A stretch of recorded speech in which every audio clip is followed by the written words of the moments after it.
This is the April 20th, 2021 meeting of the Landmarks Board. We will have a few guests who are here already, and maybe some will join us during the meeting. Let me just begin by expressing my compliments and thanks to Vicki for doing such a wonderful job at the town board work session on presenting the certified local government program as a project for potential project for the town board. She was so convincing that all 5 members of the town council signed on to the sponsorship of a resolution to move forward with the idea, and which will be presented at a public hearing sometime in the future. So I thought that was quite an accomplishment to get that step in place so quickly. And I think it was to the very professional presentation that you did, Vicki. I think we're all very happy and proud that you took the job and you accomplished a very important step for us. With that, let me just proceed to the first item on the agenda before we take our guests' project in order of their presence here. And that is the minutes for the meeting of March 16th. They were sent out to all, and they had some minor tweaks presented by, I think, Susan and yep. But Stephanie, everything is. Yep. The revisions were made, adding the historic resource name to 396 Cobb Road and Watermill, and just a minor revision on the planning board pending application near the end of the evening. So. Oh, fine. Are there any other comments to be made about the minutes? If not, I will move their approval. Is there a second? I'll second it. Seconded by Jeff. All those in favor, please raise your hand. Say aye. Aye. Aye. Okay, thank you. We can proceed to take up, I think, the application of 22 Cedar Drive, Shinnecock Hills, that had been reviewed by Susan and I believe Vicki. Were you at the project there? Susan, are you going to speak to it? Yes, I will. Okay. And I appreciate Vicki always, of course, going with me. And I think we both enjoyed the visit. It was a lovely day, and we really appreciate Viola's hospitality. We saw the exterior and also the interior because we're all fully vaccinated and masked. And it's a very interesting property. The one picture in my report I took from the road, and you can see it sits in the back portion of the property. And I am not as familiar with the Shinnecock Hills area, but have been, of course, learning it. And a month or two before, there was one just to legalize a few minor things in the general area. So I had found out a little bit about what this particular area was. But the town AYB, the actual year built, they said is 1920, but I feel it's earlier than that. I would go 1880s to 1890s. Many original features. The windows 20/1. They're actually the only 20/1 windows I remember seeing.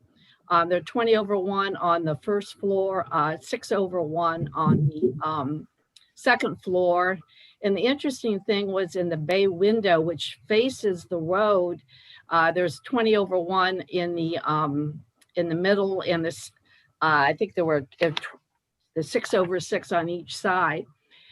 But so when it comes to the year, the house I feel is older than, of course, it's the foundation. It was placed on at some point on a cement block foundation.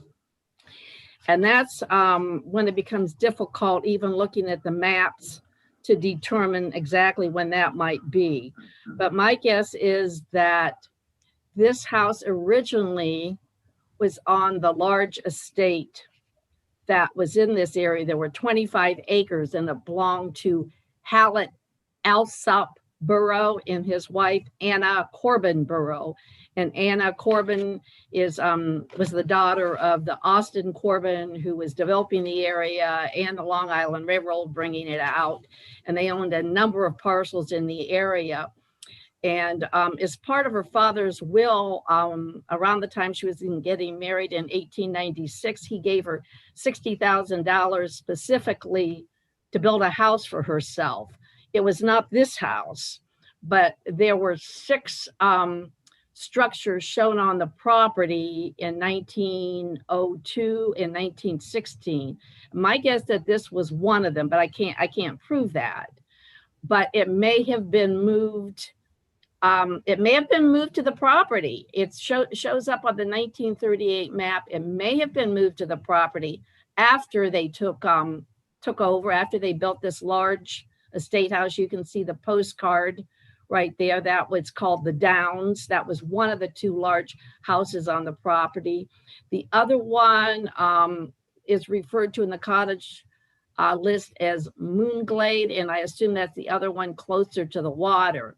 But there was also a caretaker's cottage, a gymnasium, barns, and a number of other buildings. But my guess it was there. It could have been moved there from someplace else. There was a property up above, which it's still, the condom property is still extant. That's one of the historic resources. But prior to that, there was a Remain Brown had a property there, and that was torn down around 1916. So they shuffled the houses, of course, around a lot. But by 1930, it appears to be in the same location it is now. It appears to be on a road coming in. But the thing that's so interesting about it is there's so many original features. The beadboard, of course, the inside is not really what we cover, but the beadboard is actually gorgeous on the inside, along with the windows. You can see where the indoor plumbing was added at some point. So I feel that all those things point to the fact that it is an older house. You're going to go back, up to those pictures. So if we're going back up to the top, looking at the pictures, you can see, okay, you can go down to the next page with the first one. Okay, it's cross-gabled. It's a cross-gabled house, but it's asymmetrical. The gable on the right, on the west side, appears to jet out farther than the one on the other side. And the porch appears to not be original. I know the soffit was replaced, but the whole thing appears to be a replacement. I picture it more with something with spindle work or some type of lattice work kind of things, or the earlier one, but that would have been removed. And this porch was added. You can see the cement block pillars. They're painted and parged, but those are cement blocks, as is the foundation. But it's interesting in the aspect that is asymmetrical also. I almost see the front door being on the west side, that picture on the bottom, the second row on bottom on the right.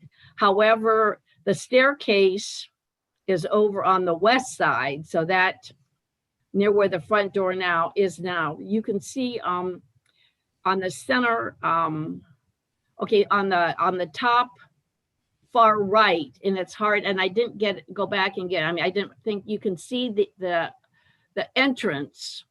So that's now the main entrance, and right there, right. And the staircase is right off to the right that goes up to the upstairs to some really quirky, interesting angled bedrooms. Right there to the right is an outdoor shower. And Viola, there's a door there, and you said that was for wood, I think.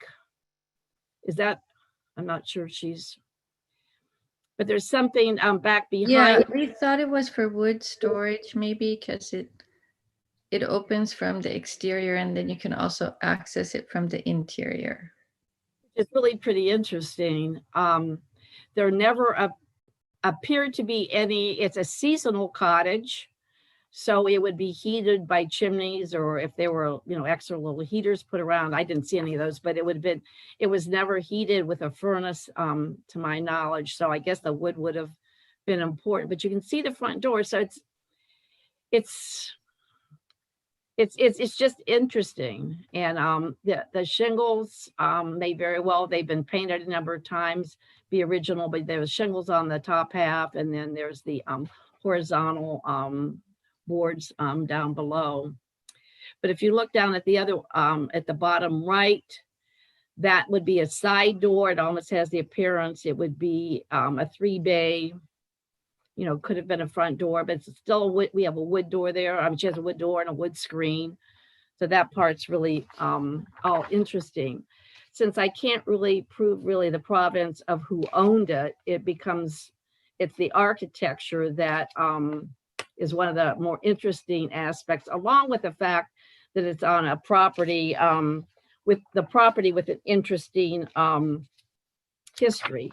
I don't think the Boros ever lived in this house. I assume it would have been a caretaker or somebody working for them. But I won't go through. You could read my report. They were both interesting people. Hallett was a Rough Rider, ended up being a major. He was in the Spanish and American War, and it appeared to be in World War I. They said he was in a world war, and I guess at that time, when he passed away, there'd only been one of those. But that is, the property and the location, and it's up for later on in the property. If you go down to number 8, you can see if you go down to 8 with the 30 and the 38 maps, go down a little bit further. Okay, one more. Okay, right about there. Okay, go up. That's the 1930 map I marked with the subject structure. It's hard to see, but when you get close up, that where it appears to be. And down in the far left corner, that's where, based on the postcard and what the location of the main house would have been.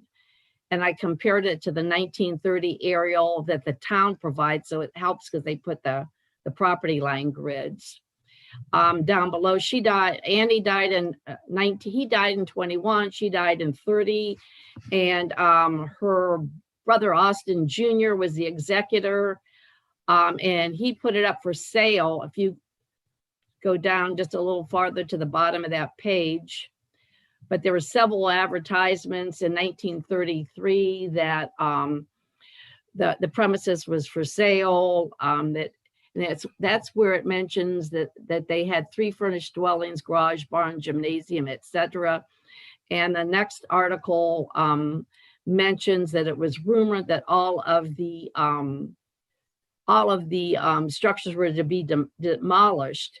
And in a book, Shinnecock Hills, long ago, Helen M. Wetterell, who covered this whole area, it's available at the library. Right now, it's just in the Long Island section because the neighbor has it.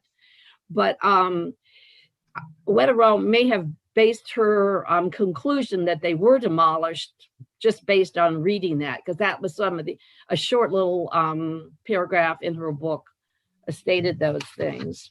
If you go down to the 1938 map, you can go to the next following page. And I marked, it looks where the Downs was demolished. You can see it looks sandy and white to me.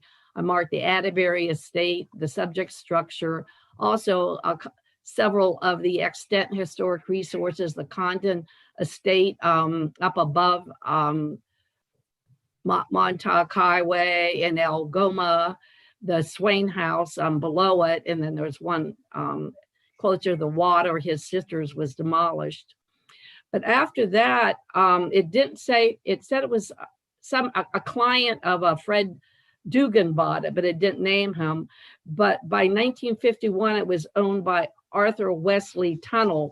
And from what I read, he was buying a lot of property during the Depression and World War I. So my guess, he was the person who bought it in 37.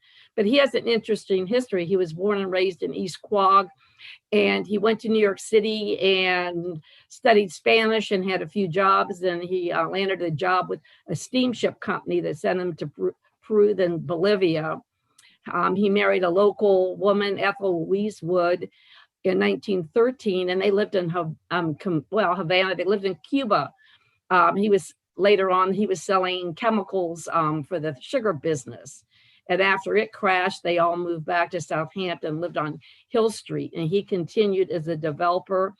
Down below in 51, you can see it's available at the town website. That's a subdivision map. I'm not sure why the lots were so small, because this one encompasses that square like 10 lots. The 1954 aerial shows the subject property, also a road name. They called it Barrow versus Borough, but I assume that was a take on the family name. And when I look at that, I would have to study those sandy spots to see if possibly, it doesn't look like there was a lot of work done at the time because there's vegetation around it. But if that house may have been moved even at the time of the subdivision, because they were dividing the lots up. Right to the right, and I didn't mark it, it's at 39 Cedar Avenue. There are several 1880 structures according to the town AYBs, and they have an affidavit listed there saying that they were moved there in 1952. So my guess is they came from elsewhere on this property. And I included just a brief thing with the owners at the end.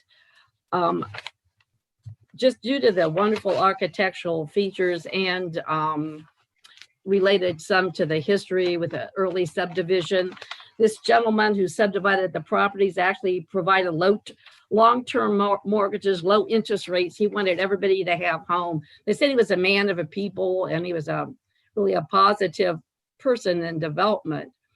But my recommendation, and I believe Vicki felt the same, and we had mentioned it to Viola, that if there's a possibility of relocating this on that property, it's 1.3 acres, I believe, 1.2, 1.3 acres, that this could possibly be used as an accessory building in conjunction with the proposed proposed house.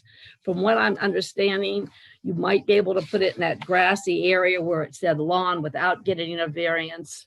Possibly the front yard, you would need a variance, but all of that you would have to check through the building department. But it's really lovely, I think, because it was seasonal, and it hasn't, a lot of changes haven't been made. There are just so many original, even that door on the outside, I hadn't seen one of those. It's just a lot of really interesting details. Vicki, is there anything else you can think of? You were there also. I think it's a beautiful structure. We spoke with Viola, who's joined us this evening. I think that the structure would look even more beautiful without the shed that's, was added on at some point. Right. In the 50s, it's ugly, and it literally is bolted on. The same thing with the porch, which appears also to be sort of bolted on. I don't know how it's hanging in there. And the shower. So the footprint of the building is relatively small. Whether it can be relocated on the site, given setback requirements and whatnot, I don't know. That really has to be studied. Fortunately, Viola is an architect, so she's can certainly look at that as well. So if we could preserve it, it would be wonderful. That would be, I agree with you.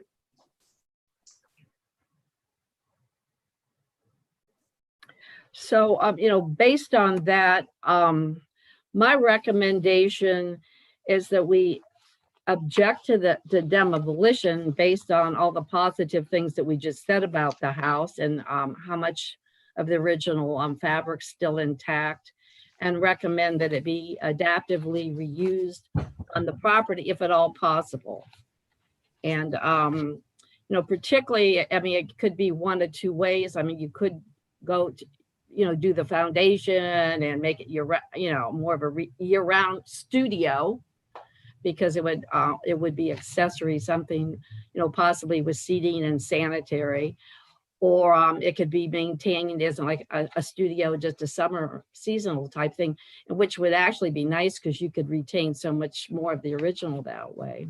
But that would be my recommendation. What about the possibility of converting use as an accessory building? Well, it would be accessory, but it wouldn't be a carriage house. I think from what David said, it was via email. David said it was a R15 area, so it wouldn't qualify for a carriage house. But I mean, it's the form that is very attractive, and some of the window features and so on. But the question is whether or not it could be used for some kind of other function, storage, or taking out part of it and making it into a garage of some kind. Well, I think Viola, correct me if I'm wrong, but I believe you said your husband uses the structure as a studio for painting. Yeah, he's currently using it as an art studio. So, I mean, in its present state, it could continue to be used as a studio. It's not heated. It could be relocated, continue to be used. I think it would be an asset to the overall value of the property if it's retained. Exactly. Either way, even if you made it year round or you kept it seasonal, whatever money you spent getting that done would add value, I believe, and be interesting. It's just that it was very interesting. I'm so glad we got to see the inside. Yeah, it's definitely very special. What was that? It's definitely very special. It is. Yeah. It does. It just has a wonderful feeling to it with the beadboard, the windows, all the other features. So that would be my recommendation. Other board members would be donating the materials. That would be, but that would be at the bottom if all else fails, that a lot of those windows could be preserved in the doors. But excuse me, Ed. They would the possibility of salvaging such exotic materials, architecturally distinct materials, is probably pretty slim, to find another application for them very easily. Except for those sites where you advertise and people who want whatever they want. I think there's one on the North Fork I've heard of. There's several. You can Google them that people use. But that would be worst case scenario. But the best case would be an accessory type thing. It would not the design that of the new house. You wouldn't be able to really incorporate this as part of it. So yeah, it would be difficult just because of kind of the beauty of it is the purity of what it is, and in order to make it part of a real residence, you would end up changing the character. You're exactly right. In this case, it would be a preferable thing to. But there's a possibility you could move it toward the front, put the house to the back, or use it. That way, you would have to work out the details. But because of the size of the property, you have some options. So in our comment on this prospect back to the building department, Susan, you recommending that in the absence of any other kind of plans or use, that we file a comment of objecting to its demolition in the circumstances. Other members of the Landmarks Board, do you have comments or disagreements with that recommendation? No, I agree with the recommendation. That's a very lovely little structure, and if it could be adaptively reused on the site, it sounds like an artist studio would be great for it. that would be wonderful. It's unlikely that there probably would be an alternative relocating it to by gifting it to somebody for relocation in that neighborhood. So, you know, I don't know if that's possible, but that's just one thought about it. Yeah, I mean, ideally, I would like to do that if possible, but I don't know how one goes about that. Probably we don't have a good system for that other than potentially advertising the prospect of relocation of a small scale building, historic building, and advertising it in the local press. But that's something we haven't been involved in and wouldn't get involved in. But that's, you know, just another thought out there as a possible path. The properties around it are pretty small. Yeah. There's not a lot of room, but the property just to the north on Montauk Highway is significantly larger and has a huge backyard. And it doesn't look like too many trees would have to come down to actually move it to their backyard if there's some way that they could use it. Interesting. They just built a little shed actually back there. Oh, really? Yeah. What is there back there, you said? They just built a shed back Oh. there. So that's an interesting idea. I'll share my screen. Maybe you can see it.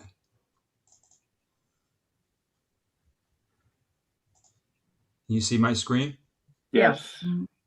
So this is the house here. This property on Montauk Highway has a huge area here. They might even qualify for, well, they're in the R40 zone, so they could have a carriage house. And the property is almost 2 acres in size, so. I hadn't thought about that one. I was thinking south and not north, but right. Well, Yeah. these are all really great recommendations. Thank you. Sure.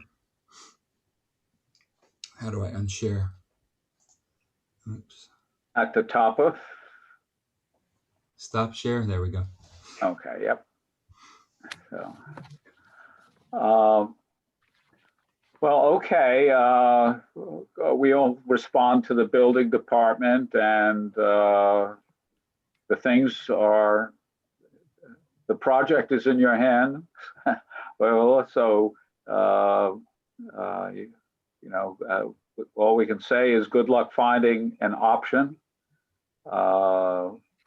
We appreciate the information that you've provided and the ability to get some documentation from our members on it, because if it does completely disappear, well, at least we have a little bit more of a record about the historic elements in that neighborhood.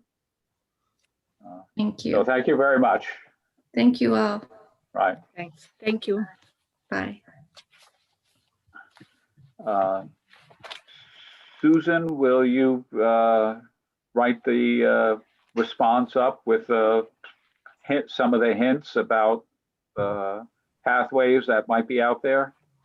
Yes, I will do that. And, you know, Vicky's going to co-sign that with me.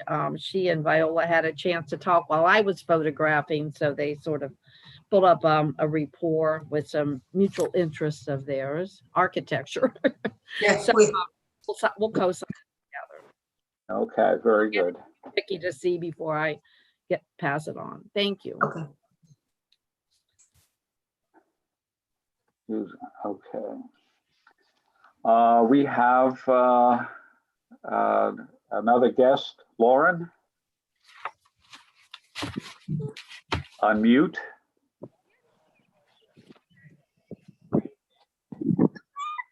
Hi, good evening. Good evening. You're here for which application? 71 Baycrest. 71 Baycrest. Okay, so we have Stephanie, did you tackle that? Yes, I did. And I think I circulated to everybody a report a few days ago. You did? Last week.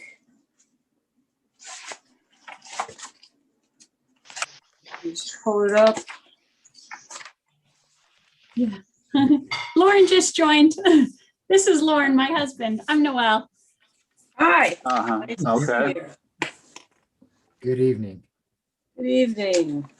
Okay, I took a look at the house. I think it was on a weekday. It was a Friday morning, and I think folks must have been at work or whatever. It was, clear somebody's living there, but, nobody was home. And I just walked around the yard and took some pictures.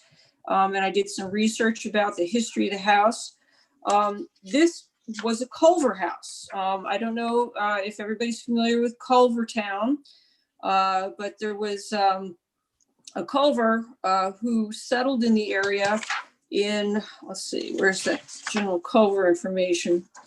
Very cool. Yes. We know it's It a looks- Culver House. There's still many living in the area. Yeah, Oh, Mary yes. Culver lives next door. She's 104. Oh, my This gosh. was her parents' house. Yeah, she was born in the Yes. house. She was born Oh, in she was. bedrooms. Oh, interesting. And Yeah, so we know a lot of the history too. She's given me photos of the house after the hurricane Awesome. in 1938. Yeah. And her parents built this house. It was a wedding present from her mom, her grandmother, to her Oh. parents. Awesome. And did you get the name? Because I just want to verify, that the name that I got is the same as what you have. It looks like it was Herbert Reeve Culver. Yep, that was her dad. Yep, And exactly. he was a plumber. Yep. We've He's the great grandson of the William Culver, who originally founded Culvertown in 1838. Oh, wow. So it's been passed down through the Culvers for at least 5 generations. At any rate, just getting to the what you plan here, I don't have any objection to what is proposed. You basically have a what appears to me to be a 4-square house with an addition, fairly large addition on one side that looks like it was made a number of years ago. And the only thing that's proposed for the front of the house is a pergola over the front door. Otherwise, the front of the house is going to remain unchanged. It looks like there's been a bunch of work done on the house previously. All the windows are non-original. The roofing materials are non-original. The shutters are non-original. There is an original chimney there, but it looks like it's had an addition on the top of it at some point in time. So there's going to be very little change to the front of the structure, which is great. And then there's 3 outbuildings. There is a barn and garage structure that you propose to tear down and replace essentially in kind. I took a look at it, and it's definitely seen better days. And probably it doesn't look to be original to the property, not the same date as the age of the house. There's also a cottage there that has an interesting roof line that sort of appears 4-square-ish. But I looked at the building materials on that structure, and they all look to be relatively modern. I would guess 1950s or maybe early 60s vintage. I didn't see anything on that structure that appeared to be historic materials. And then there's a shed that is proposed to be demolished. Oh, just while we're on the cottage structure is going to be moved from where it is over and a little bit closer to the house. and put on a real foundation, which would help preserve the structure, because right now it's held up on wooden posts and stacked concrete blocks, which frankly, to my eye, didn't look very stable. And then the third structure is a shed, which is clearly a non-original structure that's proposed to be demolished, and a new shed is going to be constructed on the north side of the property. The only other change to the historic structure, the main house, is an addition of a deck on the back. And if you take a look, I don't know, Ed, if you can get to the photo of that one right there, that's the back of the house. There's a bunch of decking and additions on the back that also appear to be, non-original. And none of the work in the back here is going to be at all visible from the road or any other public right of way. So, overall, I think the changes here that are proposed that are going to be visible to the public are very minor. It's really just the pergola on the front, the reconstruction of the barn shed in the back, and then actually the little cottage in the back is going to be more visible to the public because it'll be moved a little bit to the side and a little bit closer to the street. So I didn't have any objections to any of the work that's proposed here. And it's, I'm just very glad that you're keeping the 4-square structure and maintaining it. Thank you. Yeah. Does anybody have any comments?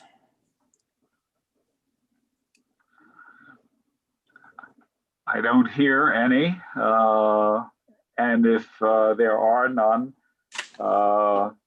we'll file a response to the building department that we have no objection. And Stephanie, is that something you want to do, or? I'll be happy to do that, and it'll get done either tomorrow or Thursday. Okay, very good. And we'll make a note of that, and we can end that. And let me see if I can also end this. Okay. We have Erica. Thank you. Thank you. Unmute, okay. Hi, how are you? What application are you interested in? 30 Lincliffe Road in Hampton Bays. 30 Lincliffe, okay, very good.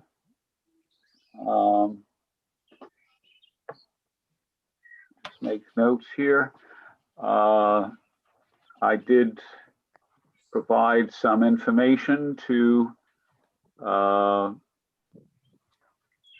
our board members earlier, and I will bring that info up.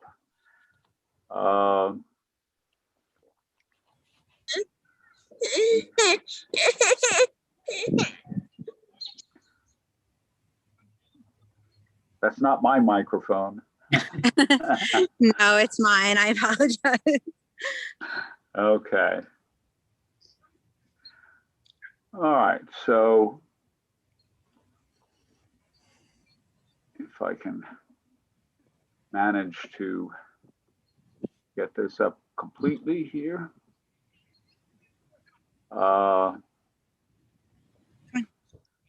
This basically is a proposal for an expansion of the footprint of the house and for an addition on the second story of the house as well. Is that right? Right. Okay. So this is the house at 30 Lincliffe. The image you had in the the image we had in the application was kind of dark, so this was taken from Google just to make it a little bit clearer for the board members. This is the rear with a deck on it, and this is another elevation of the house.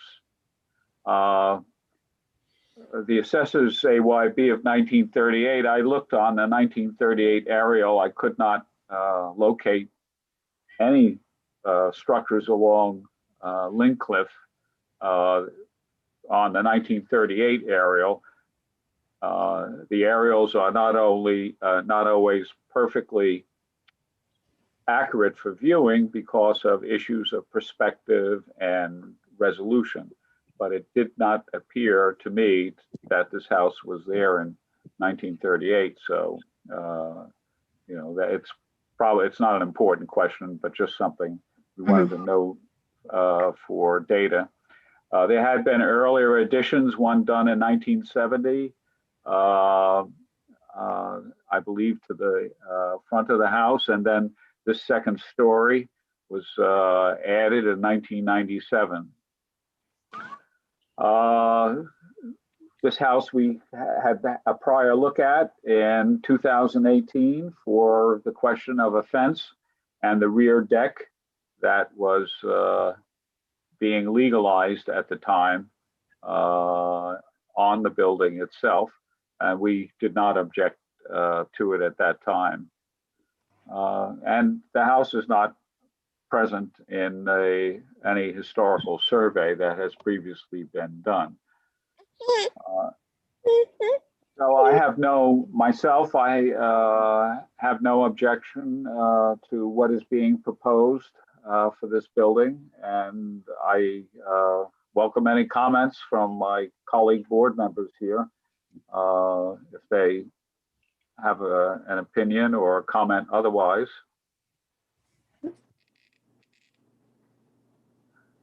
We don't have any other comments, so I will take the initiative and respond to the building department with a no objection to the proposal, and that will be forwarded within a day or two. Okay, great. Thank you so much. All right. Well, thank you for being here, just in case we had additional questions. Yep. Okay. So have a good night. All our problems are solved with that. Great. Thank you. Thank you. Bye. Okay. Did we have any other person here? I guess that's all of our guests. So we can proceed to the order of the agenda otherwise. And that takes us first to 47 Holmen Avenue, which Bill was doing acrobatic tricks getting his report together today to update it as new information at what they call breaking news, and trying to keep current with it. Yes. So Bill, you want to take up? Okay. Okay. Yep. This is one of those applications you hate to see come through as a demolition application. Would have been much happier as a construction application. It's in the AKRF as the George Haven Putnam House, built in the early 20th century. It's also in the Quayog Hamlet Heritage Report, again as the George Haven Putnam House. They go on to talk about him a little more. He was in the American Civil War, ended up being a prisoner of war, taken prisoner at 2 different times, and ended up in 2 Confederate prisoner of war camps. The AYB of it is 1900, but the maps don't show it in 1902, so that might be a little early for the house. It definitely shows up on the 1916 maps, as well as the detached garage. The application doesn't seem to cover the detached garage, but the land survey does. The land survey says that the detached garage will be lifted and renovated, but it may not be that they're going to do it at this time. They may not have their plans ready for it, but it will be worked on at some point. The date of the garage is sort of questionable. It does show up on the 1916 map, but that may not be the same building. Although I was able to get into the house and take a good look at that, get into the crawl space and see how things were framed. I couldn't get into the garage because the overhead door was locked. A small addition was built on the back of the garage at some point as a changing room.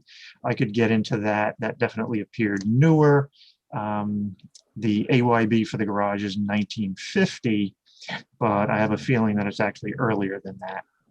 But at the moment, that's not covered.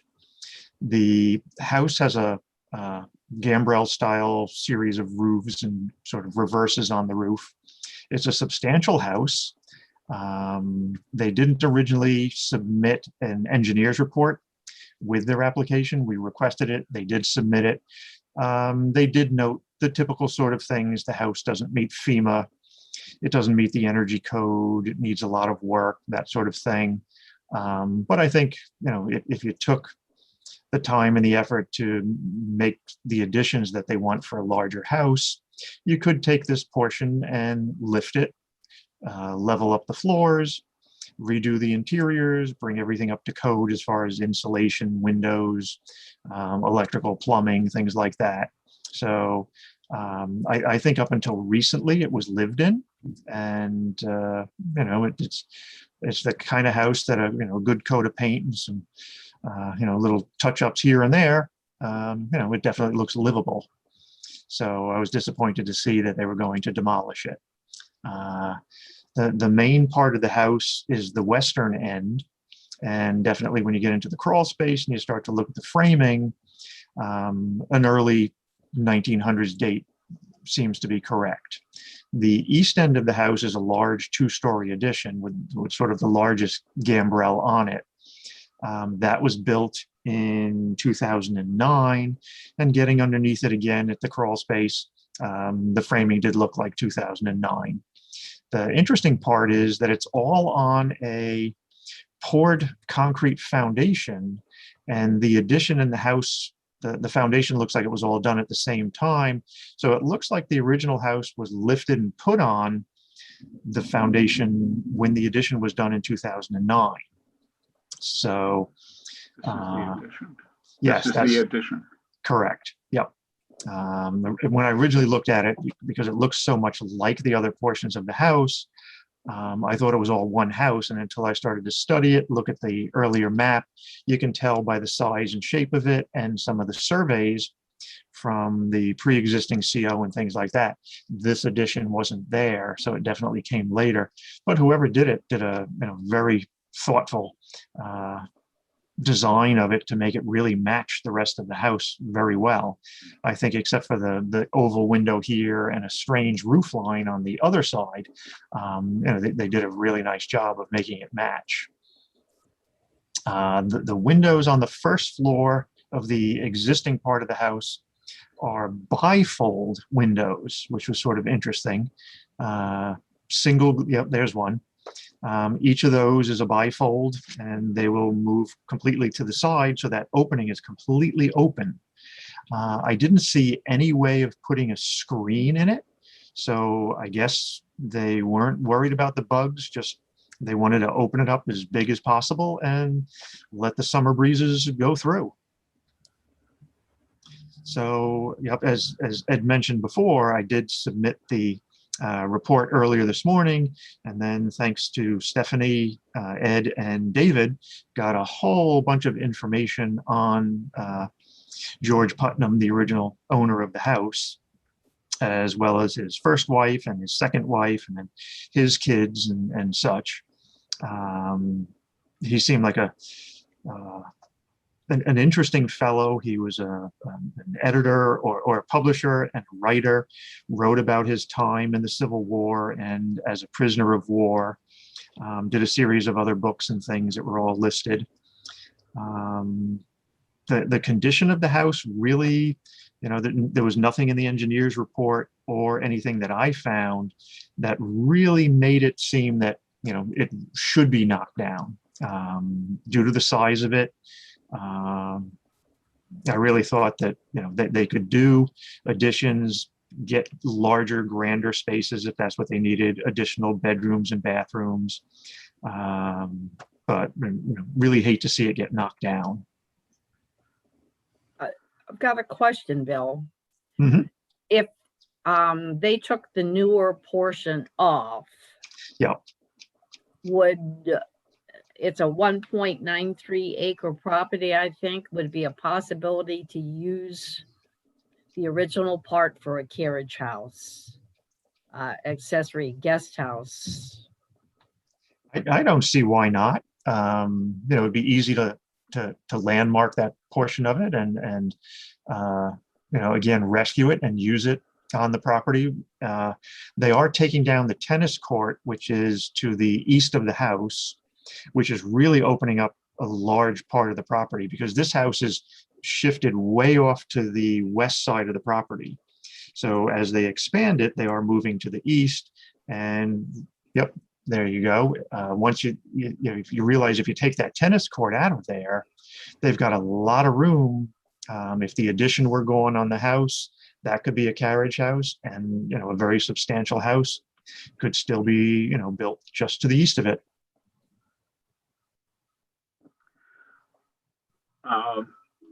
I noticed that the engineer's report, which you mentioned, mentioned that some of the floors are a little, I don't know how much deflected. It was described as deflected. And yeah, there's a little bit of motion to it. I think that somebody, if they were really going to gut the house to insulate it, redo wiring and plumbing, at that point, I think what little differentiation there is in the floor framing and such, it could all be leveled back out, corrected, and then insulated, wired, plumbed, sheetrocked, and put back into a usable condition. Right. The engineer's assessment was that it was not economical to do precisely what you were suggesting be done. And therefore, that was the rationale for complete demolition. Right. That's always a hard one to argue. You look at this house and you say, you could use it as such, but if they don't want to use it at that, as that definition, yeah, they start to think that they have to tear it apart far more than you might think. So,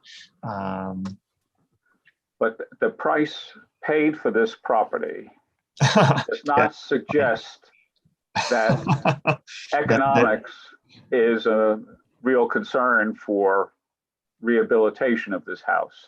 Correct. To be buying basically a vacant piece of property for $7.2 million, right, tends to make you think that the purchaser has the ability to, if it costs a little more to rescue this, they have the ability to do that. Right. But when you start to think about they're going to have to demolish the entire thing, take out the foundation, bring in fill. Once you do that, and then you start to look at taking off the addition and turning this into a carriage house, do you end up with similar numbers? I think that the construction of this is good enough that yes, you could. Sometimes you start to look at it and you realize that everything is out of whack. Everything is going to need to be redone. The foundation is in good condition. The engineer mentioned that it didn't meet FEMA, but I don't know by how much. So the house may have to be raised a little bit. What's interesting is I think that it's already been raised when it was put on the foundation in 2009. And I know that FEMA changed its maps in 2010, so it may at that point have become non-conforming. But the terrace between this existing house and the garage, which is basically right on the west property line, all of that grade has been raised, and the garage is down, sitting in sort of a hole with a retaining wall around it. As they built everything up, they built the retaining wall so as to be able to leave the garage on the ground and still be able to get a car in it. So your recommendation is to object? Yep, I think we should object. And I'm in agreement with that. I think, number one, I think not qualified necessarily to talk about structural rehabilitation, but I think it's something that can be done from everything that you've documented and provided images and sound analysis on. Right. And interesting, when it was put on a foundation, some of the girders underneath the house must have been failing, and new girders and piers and things have been put under the house. So the frame has already been reinforced from underneath. So it would really just be a matter of getting in there and straightening things out a little better to make it useful again. And the other aspect of this is that the house is testimony to the life of George Haven Putnam of the Putnam Publishing, Putnam, I should say Putnam Sons Publishing. He was a very significant figure in New York City history because he was a leader in trying to create the greater New York metropolitan area, the city of Greater New York, which they were trying to do since the 1870s. And they didn't accomplish it until 1898, but he was very instrumental in the politics of New York City and his association with the very important people helped produce that effect. And I did mention that he was friendly with Teddy Roosevelt, the president. He basically helped promote Roosevelt, some of the Roosevelt tales that eventually were published through Teddy Roosevelt's adventures at various times. And he would be invited when Roosevelt was vacationing, President Roosevelt was vacationing at Sagamore Hill, he would be invited to lunch with Roosevelt. So he's a very significant figure, and to lose historic property of a historic personage like him is a real loss. Comments from colleagues? I just comment that he wrote The Little Gingerbread Man. I haven't read his other books, but I do remember that one.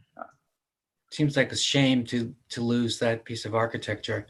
If you chopped off that extension that was put on in 2009, it's a beautiful house. Yes. Is it more than 3,000 square feet? More than 20,000? More than 3,000? 3,000. The maximum for a carriage house is 3,000 square feet. Yeah, it would be. It would be close. You can always get a potential waiver, can't you? You could, but if I can't seem to find the referral from the building division. But if I remember the site plan, the new building almost stretches from one side of the property to the other. Yes. Yeah. I don't know where you would put the existing building, even if you cut off the newer addition. I don't know where you would put it that would be in a conforming location. Right. I would think that you would have to redo that design to make it shorter, knowing that you were gaining some of the space back by reusing this building. That's a possibility. Yeah.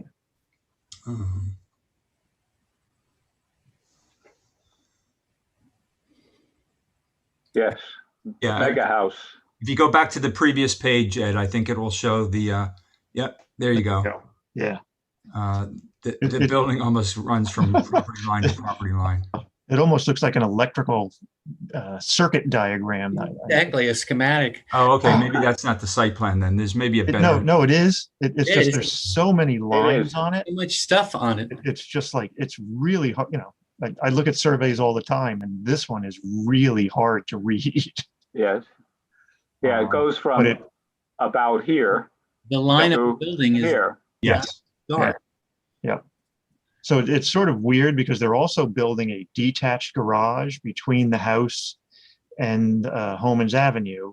So I'm not sure why they're saving the other little garage. It doesn't really make sense in the scheme of things. You'll also notice that there's 2 pools on here.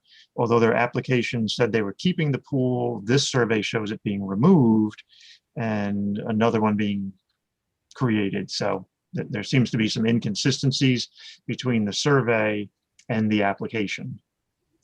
Hmm.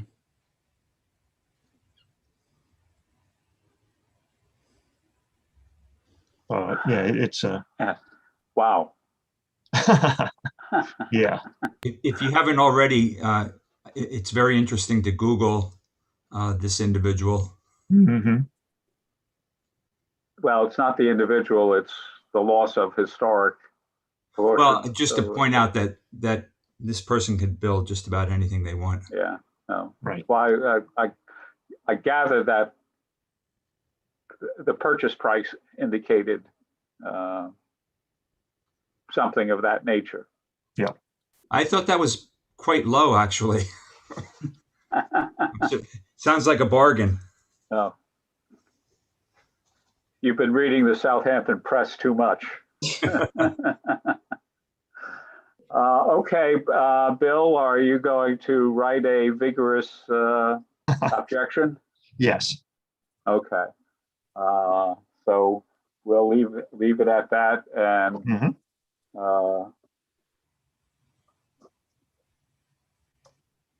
move on to 22 Bayview Road, Noick. And let me see if I can bring that up.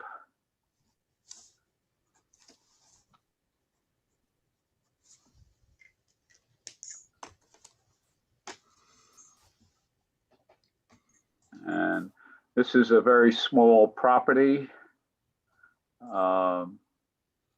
Let me get my screen share here.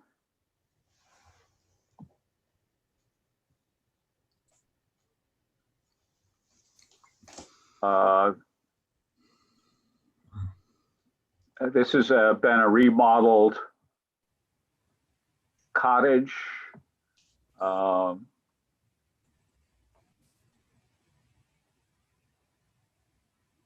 What happened to my, okay.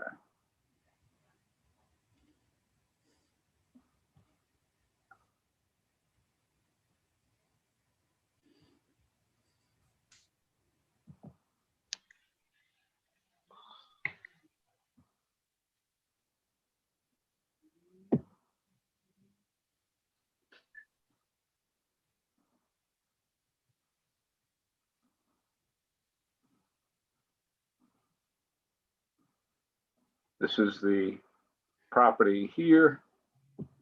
Sits in a neighborhood of many different kinds of structures, some of increasing size, some creating second stories so they can see the bay. Ed, can I interject while you have that one up? If Yeah. you look to the one to the left, I think it's 18 Bayview. I haven't been past it. That one we received a demolition permit for, and I'll say Jeff, I remember, was on the board at the time, 10 some years ago. Yeah. And it was spared. So it's the one in my mind, it should have been demolished, but after I'm not sure Sally wrote that report. It's still, they decided just to do some restoration and they kept it. So, but that's my only, so that was one that around the same era, but of course you can see it's a larger lot and different. Yeah. Right. Yeah. And well, thank you for that information, because your memory is a wonderful resource, Susan. Right. And this kind of had a some modifications over the years, a little hip roof cottage there. I sent out the report. I think if I can bring the report up, it gives, there's a picture in it of a, officially this is a Sag Harbor zip address.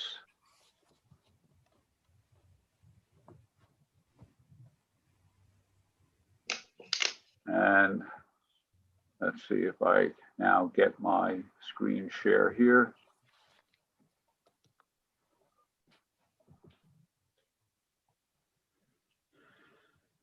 This is the current view.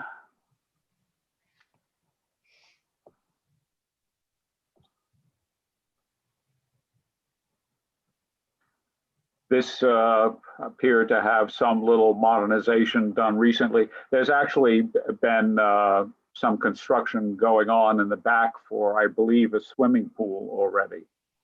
So it was quite muddy around the back of the house where construction vehicles have been put in. This was in a KRF.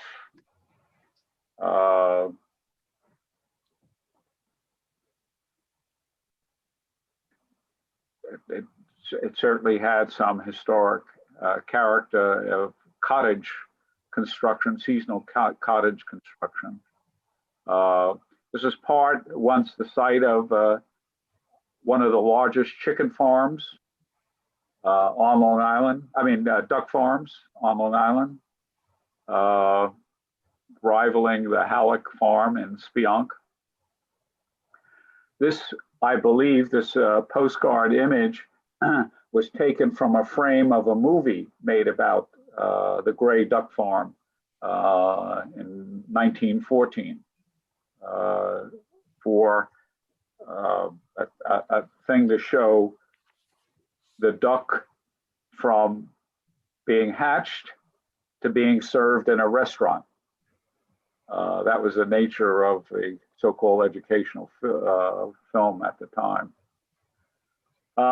This is the house in the 1930 aerial imagery. So the idea of it being built in 1926 is totally appropriate.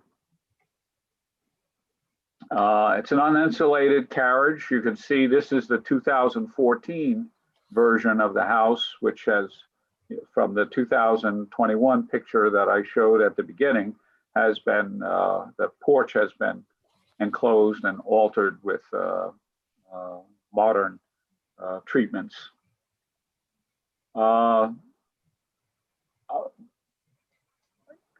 As I indicated, that basically it's a sound structure from what I could see, but there's no historical character to the neighborhood. It's a seasonal building without the ability to be heated or air conditioned unless major modifications are undertaken. And so I came to the conclusion that there was no person, there was no historic character to the neighborhood. The structure had been modified, and the proposal for demolition was the proposal for demolition was basically, to me, a question of not really objecting. I hate to see a good building disappear, certainly, but I didn't find a way to really argue that it had great historic quality to be preserved. But my opinion is always open for being persuaded otherwise if you have comments to it. Jeff, are you familiar with this neighborhood at all? A little bit, yeah. Well, as Susan mentioned, I had come to look up one of the other properties on the road like 10 years ago. And it looks like they didn't do any of the demolition they said they were going to do. Other than that, I really don't know much else about it. The neighborhood is basically a neighborhood where people have been modernizing and quote updating, whatever you want to call the updating practices of their house, and that the original 1930s cottages are basically been modified out of modified out of existence, right? Yeah. kind of a practice with the seasonal bungalows that were done there and in Pine Neck and other places as well. Yeah. So comments, colleagues, otherwise? Ed, I think you're a little off on the duck farm. I think that was further to the south.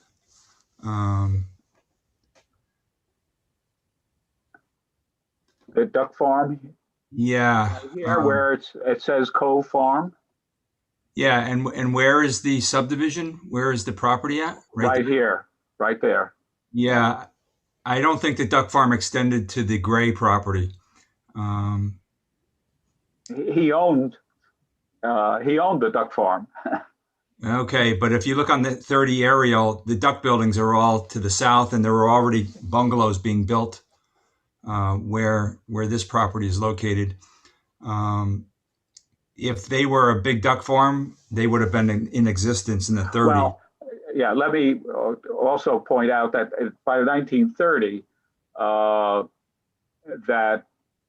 the aerial already shows changes, but this was also orchard and vegetable farm. By that time, it had been changed. The duck farm was 1910, 1912 was in there.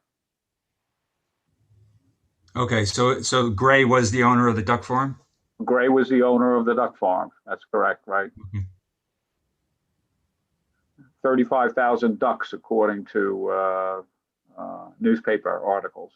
Uh-huh. I don't think this was past environmental review and humane consideration in the contemporary era for raising ducks.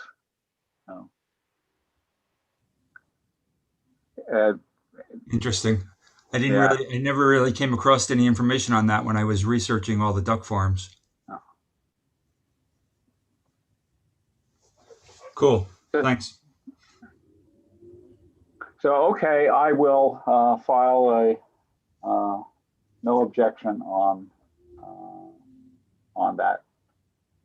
That's just, David, I think the Meacocks, the one right here outside of Southampton on the way to Watermill, that was considered the one that I thought was farthest east. Bellini's? That's the contemporary, yeah, Bellini's, that's a contemporary period.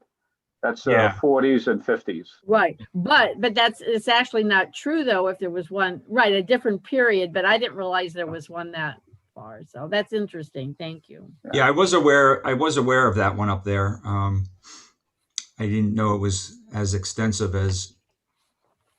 Again, I don't know whether 25,000 ducks is a lot for 1930 or not,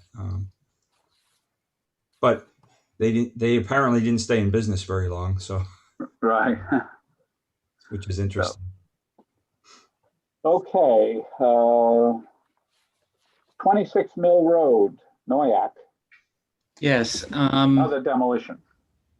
This is like almost a ditto to your story, Ed. It was originally in a section of subdivided as Northampton Colony, off of north of Noick Road, right at the point where Trout Pond empties out into Noick Bay. Uh-huh. And it's the same kind of a neighborhood where majority of the houses are built in, that I could see, were in the 60s. And this house is sitting on a much larger lot than a lot of them too. This is pathetic, but can you see it here?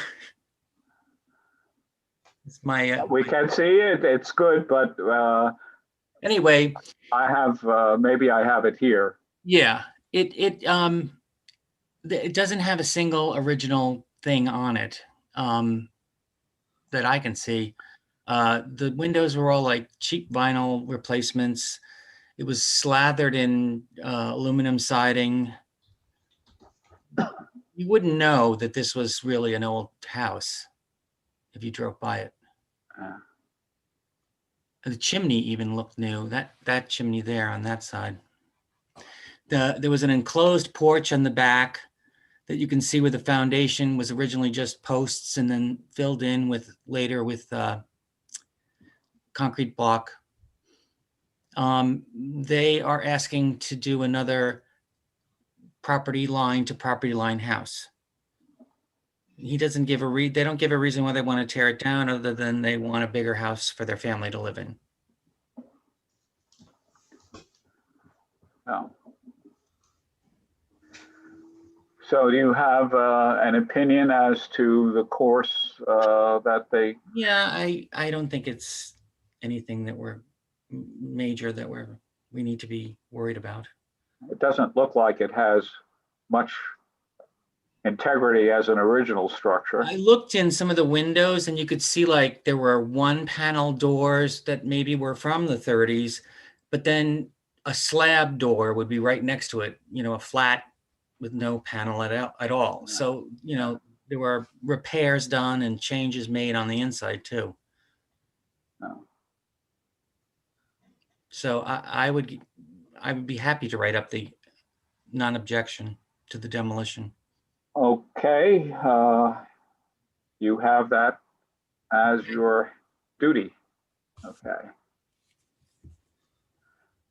With that, we can go to 156 South Country Road, Rumsenberg.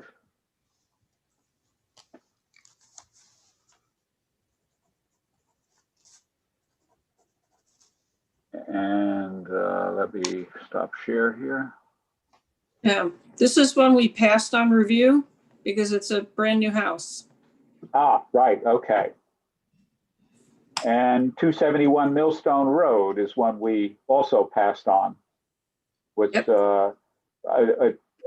It was, let me just mention for the agenda record that 156 South Country Road was passed on after Stephanie and Bill reviewed the application and did not find it significant enough for review. Okay, and Everyone- also, can I interject there that they also, and I think what David said, that they wanted the flag removed from, because it's a new, it's basically was demolished and rebuilt. So I'm just saying that that was part of that email. Yeah, So- and I believe that David did direct Ross to remove the flag. Yeah, what was the address on that one? It's 156 South Country Road, was the old Hirsch place. Oh, That's it. yes, we did remove that flag. Yeah, And David did ask me to note that, and it was noted back in 2018 that it was demolished. That was Stephanie's opinion because there was so little left. So it is, has been There- noted. there's Okay. nothing left. Good, thanks, Susan. Okay. 271 Millstone Road, Southampton, more to north of Southampton Village, was passed after Stephanie and myself reviewed it and found it not significant enough for review. 37 Jagger Lane, West Hampton.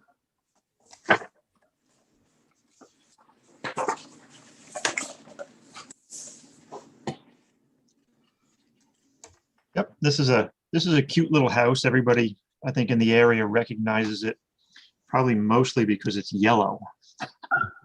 But it suits the house.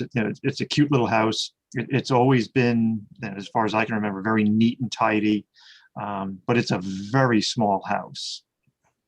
And so what they're proposing to do, and it's also a summer cottage in that, as I wasn't able to get in it, but I could look through the windows.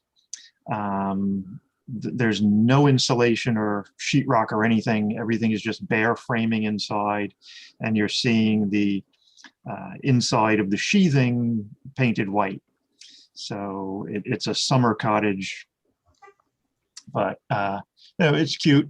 I think the original house must have been really tiny, because what you see when you look at the house now is 3 different shed roofed additions, one on the north side and then one that was added on to another on the west side, on the rear of the house. They plan on taking those 3 additions off, plus a small side porch that was added, and then adding a substantial addition to the rear of the house. Style-wise, they are keeping in the context of the house as it is now. There were 2 comments that I had. There's sort of a sawtooth detail to the bottom of the siding at the 2nd floor. I was hoping that they'd be able to keep that. It was in one of the drawings, but not in one of the others. So yeah, there it is. You can see it on the 2nd floor, just at the base of the windows there. Fairly large, kind of a sawtooth. But it is something that's, right around the house. It'd be great if they could keep that. Also, you can see in the picture here that the windows are 2/2, and they're replacing all the windows. And as they do, they're doing a 4/1 window. So again, I suggested that they, put the 2/2 back, at least in the existing portion of the front of the house, to kind of keep that historically correct.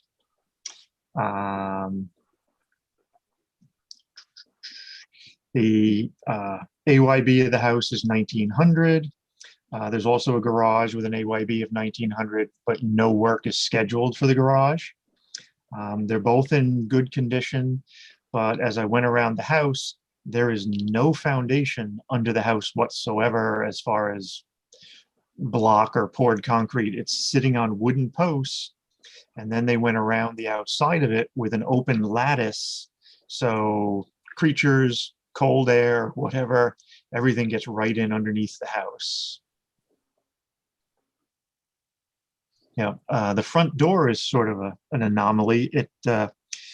It looks like an old Victorian door, but really what they did is they just cut these sort of pill shapes out of the raised panel in the door and put glass in it. Wow. You can see at the top of the door, on the left-hand side of the top of the door, there's a little dark spot there. You could put your finger right through there. I don't know if the house moved or the door moved or what, but there's a huge opening there. Most of these 2/2 windows have wavy glass in them. Mm. One of the things that they plan on doing to the front portion as they add on to the back will be to put the front portion on a proper foundation.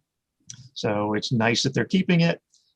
Definitely the addition dwarfs the original house, but you do get to see, they are maintaining the mass of it in the front. Yeah, that one you could see under the house next to the gas tank. Yeah, here you can see inside. All the walls, the ceilings, everything is just the framing painted white and the sheathing, no insulation, very little electrical. The floors looked great, so hopefully they'll maintain those. Kitchen cabinets, definitely everything was new appliances, new countertops, nothing original there. I couldn't see into any of the bathrooms or anything like that, but I'm assuming they've been updated as well. Yeah, and on the back of the garage, they've already added previously an outdoor shower, but other than that, there's no work slated for the garage.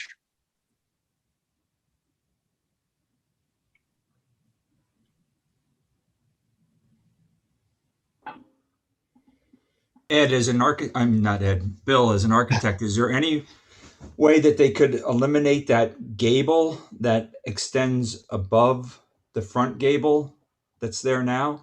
It just... Right, kind of peeking over the top of the existing house. Yeah. Is there a way that they could just continue to extend the slope of that front roof? Right, they could put a jerkin head on that portion of it so that it just looked like it was climbing over the top of the house. Yeah. Yes. Yep, they could.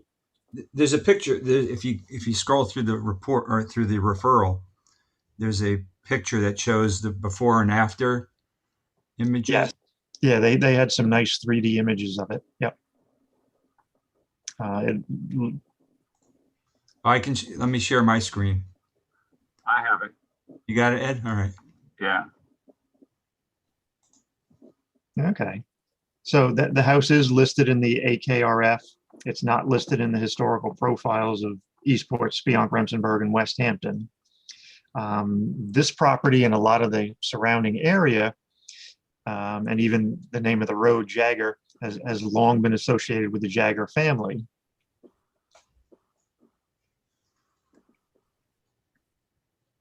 Yeah, go back to the other screen, Ed. Yeah. Yeah, so right, that triangle window up over the ridge of the existing portion. Right. Yeah, I'm not quite sure what room that window goes into, but right, if that were to pitch back, just hit that portion of the roof, it wouldn't appear to be, peeking over the top of this as much. Yep. Right. But in that view one, you do see the sawtooth running across there, but in the elevations of the front of the house, it's not there. So I'm not sure whether they're keeping it or not. So I figured I would suggest that they did. And then you can see the windows on either side of the door are 4/1. And again, I said, they should go back to the 2/2. It looks like they changed the decoration. Yes, there seems to be more distance between the porch roof and the soffit there than there is in their other elevations of the front of the house. This appears like 2 feet, which is probably about right from the photo to the left. But when you go to their actual elevations of the front of the house, it looks like there's only 10 inches or so between the two, and then they've left out that detail.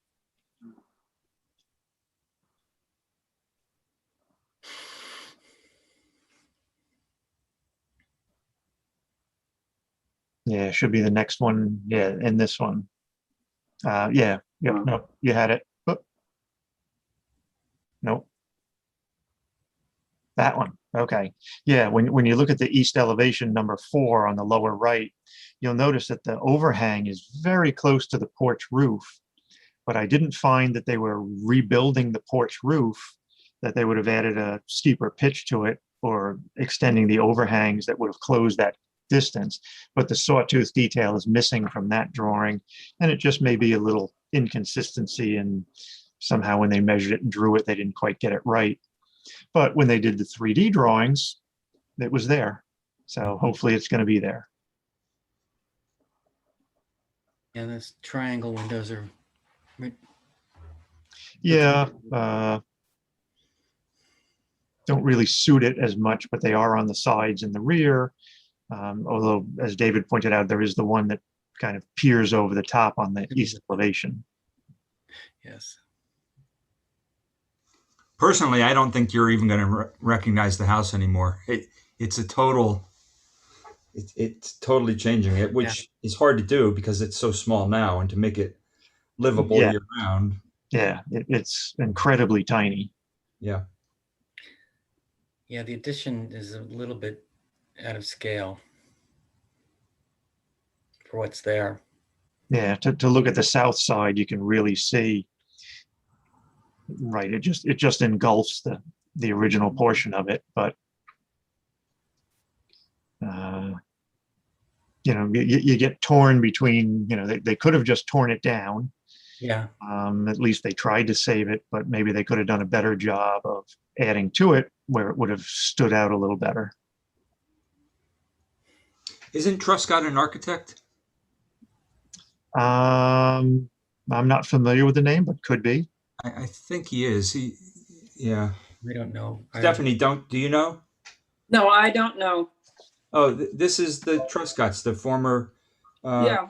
Yeah. I mean, they've got to be pretty elderly at this point. Yeah, but I think their son became an architect. Oh, okay, son. Yeah, I don't know. Okay, could be. Yeah, I'm looking at the the footprint of this thing on the first survey where it shows the proposed addition. I wish they could have gone just back further, deeper in the lot, narrowed up the house footprint, and just gone a little deeper in the lot with it. And that way, I don't think it would have looked quite as overwhelming from the front. Exactly. The architect, I believe, is Heather Falding, was the architect agent. She's the one that filled the paper out. At least that's what, and she's the one that wrote the letter. explaining the description.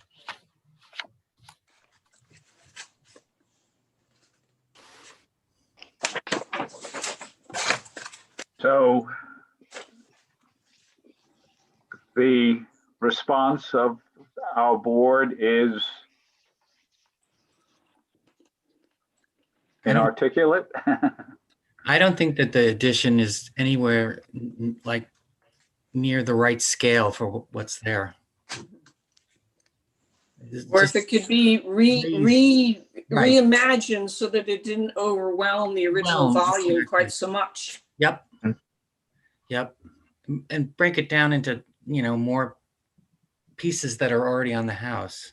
Mhm. Right. Well, it sounds like we have something of an objection with a criticism. Mhm.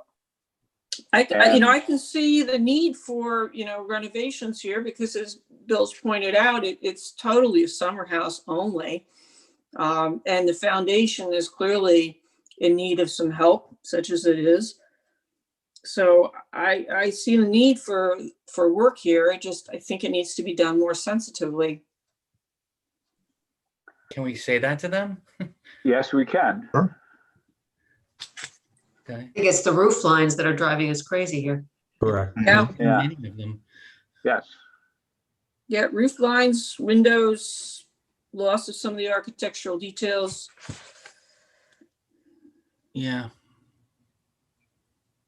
And things out of left field like those triangles. Yeah. Yeah. Too many triangles. I agree. So we have some objection with a few critiques to pass back to the applicant. Bill, are you willing to wield the critical pen? Yep, I can do that. Okay, so we will object with an awareness that the original building does have some structural some features like its seasonality that need to be addressed, and I just foundation issues, Yeah. things that you already documented. Okay. didn't you say that it was sort of a local, everybody knew it, the house? Oh, yeah. And It's very recognizable. it's not going to be anymore. No, Well, and it's not going to be so- yellow either. no. I think that's maybe just one of the little comments, that because it has such familiarity to the community, that the treatment should be more sensitive to its original form. Okay, I will put that in there. All right, so with that, we can move on to the next item on the agenda, which is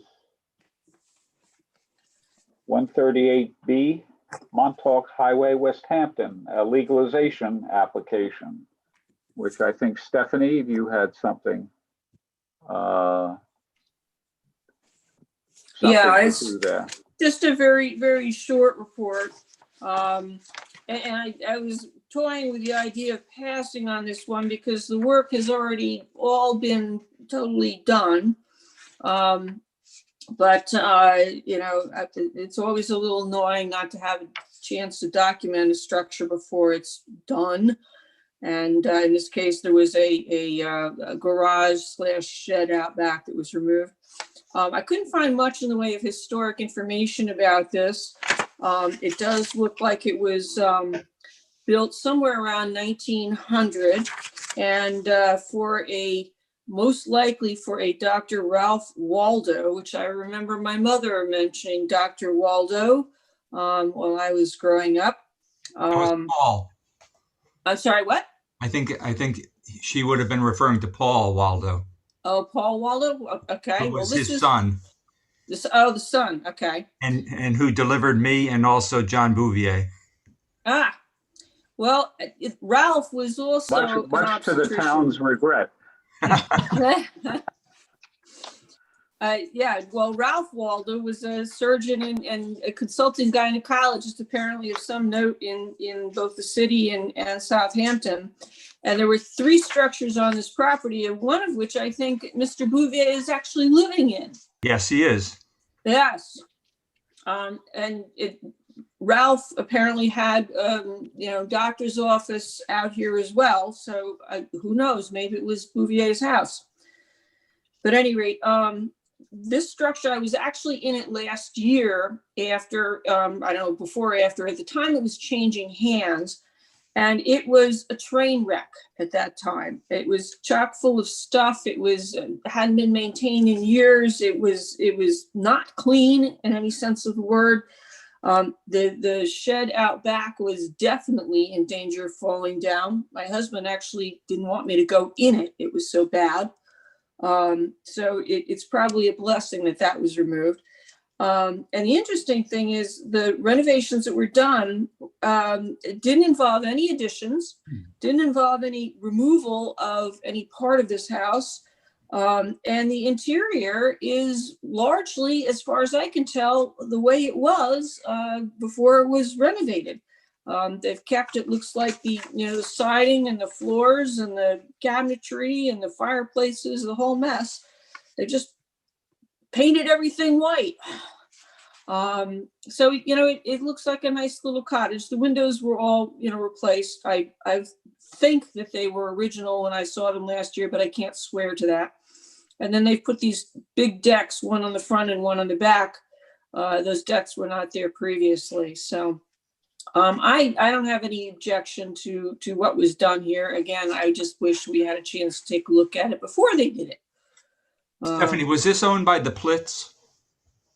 I think so. I think Jane Plitt lived there. And you know who else used to live there when I was growing up was Shashi Dacey.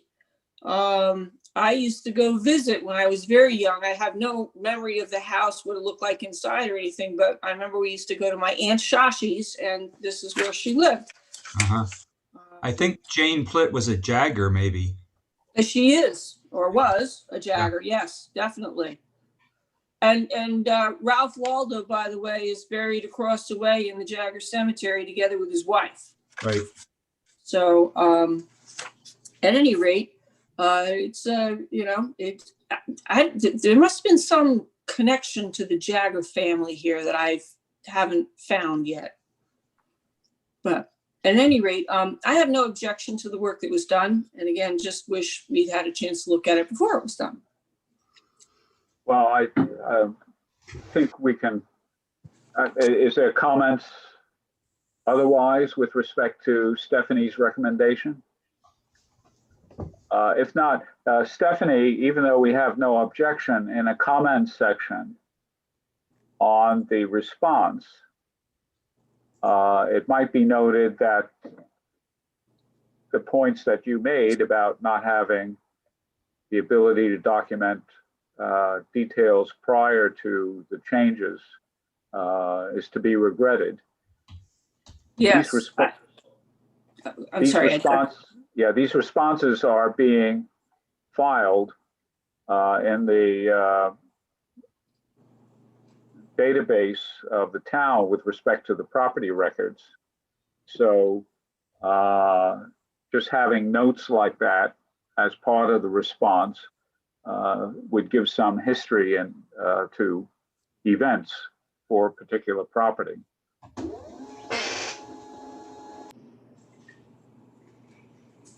Okay, will do. Okay. So we will exit that property and move on to 1 East Montauk Highway. And Stephanie had some, let's see if I have 1 East Montauk Highway here.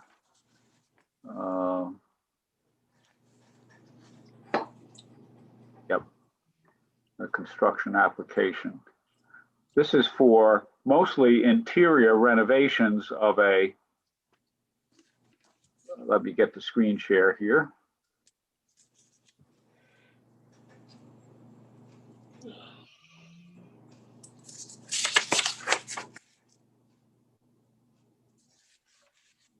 Of a pair of buildings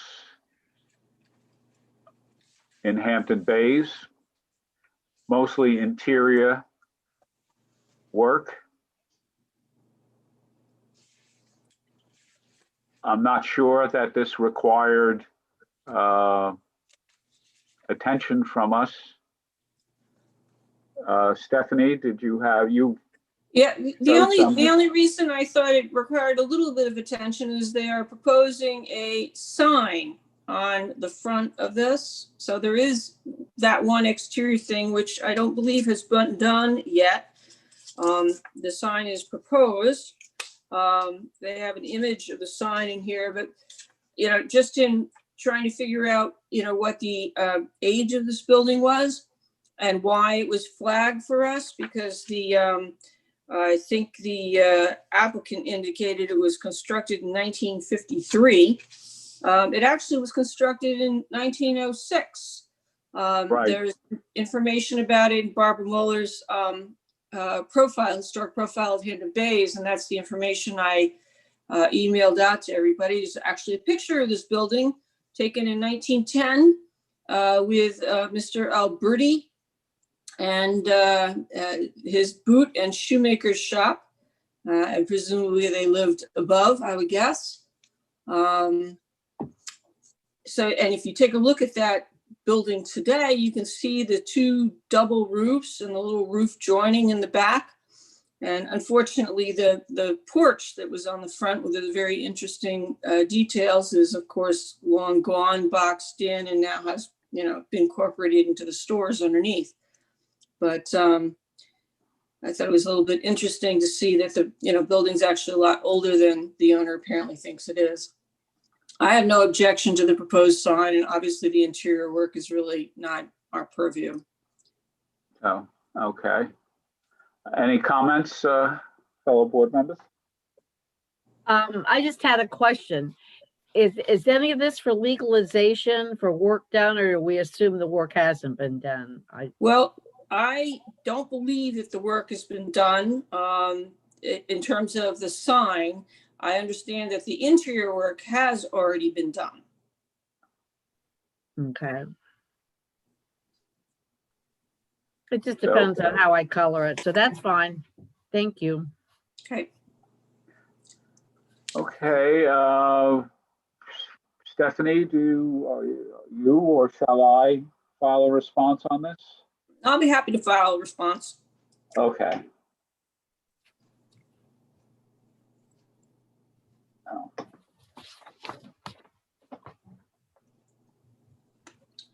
So we did 71 Baycrest, and we can move to 48 Lumber Lane.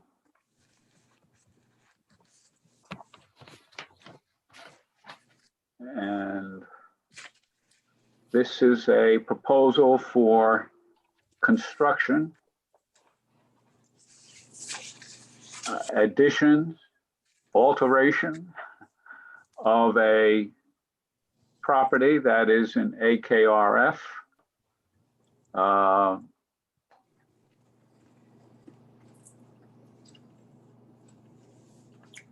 Whoops, wrong one here. This could be, all right, AKRF. I sent out the report earlier. This house had some historic lineage with respect to the people who owned it. Let me me get the screen share here.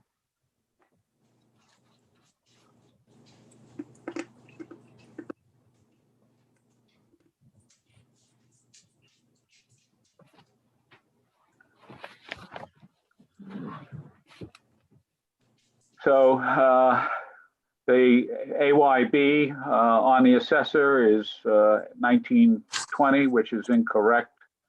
Although the Hamlet Heritage Area Report put it in the 1870s, the AKRF survey put it as the 1860s.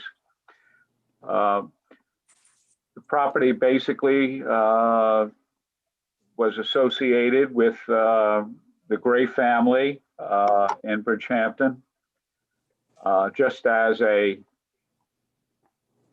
point of reference for those who know a little bit, this was the site of John Wick's Tavern, an early building in the town of Southampton that served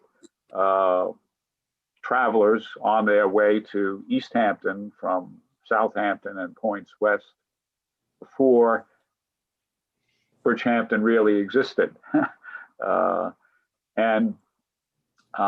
So this location here fell into the hands of the Gray family, and eventually they also had a store here, which was only shortly used because Edward Gray died at a very early age.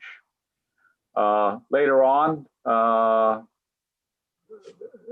Gray sisters and brother Mortimer and mother all lived together for a long period of time in their lives. And in 1876, they sold this property here and built this property here with some agricultural barn that was added in the 1880s to the original house setting here. So without going into too much detail, the Gray family basically prospered in large measure because of the presence of the railroad and its impact on the economy of Bridgehampton area, as many other areas in Southampton town. Mortimer Gray became, instead of remaining a farm worker, wound up becoming a dealer in real estate and very successful, including real estate even in the city of Brooklyn at the time. And this basically documents the ownership of the house. After Gray died, a local businessman, plumber, contractor named Andrew Acker bought the house for 10 grand, and he kept it until 1947. He was a prominent civic leader, businessman in the Bridgehampton community, occupying a lot of leadership roles during his life. And eventually he dies 47. His wife sells the property to John Savini, who became a who was a pharmacist, trained at Fordham, and his original place was on the North Fork, where his cousins were pharmacists, and he then wound up in the village of Southampton for a short period of time, and eventually he bought this house because he bought the pharmaceutical structure on Montauk Highway that had been a pharmacy since about 1900 and went through a succession of pharmacist operators. In 71, he retires and sells his house to Emil Pape, who was a pharmacist who took over the pharmacy business from Savini in Bridgehampton. at a time in the 70s when the beginning of chain pharmacies was take place. And the Pape subdivided the property that is there, and they have a lot behind 48 Lumber Lane now, and there is a house that has been built on that in the past year or two, and makes for a slight change in the neighborhood there. The businessmen were of some local significance, so I thought that, among other things, they might add to any kind of weight for anybody who wanted to be think about landmarking the property. Stylistically, it has some distinction. The builder, John Aldridge, I noted, had been quite a prolific builder, and Susan today sent around a set of news clippings that she had collected, which was quite impressive documentation of many of Aldridge's buildings in Southampton, East Hampton, and maybe even Montauk as well. So he's somebody who probably deserves some historical study for down the road. Art Village and Shinnecock Hills. Right. So the project here, let me get rid of this and bring up the proposal here. I've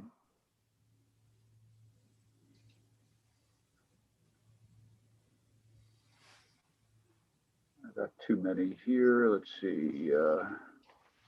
This is the architecture. Okay. Is for a rather significant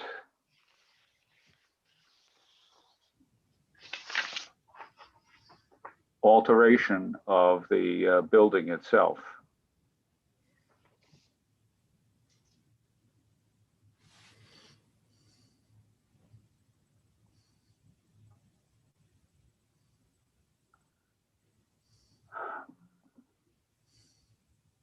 And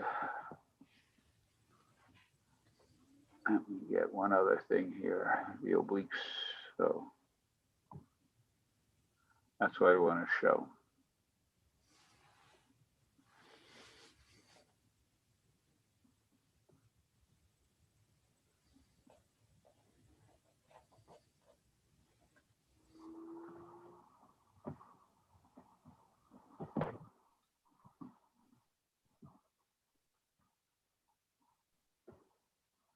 Okay, do you see the architectural design?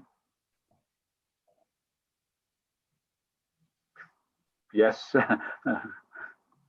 are the floor plans. Okay, there they are. Okay, yeah. So you can see basically some elements. There are a lot of, this is kind of the footprint issue.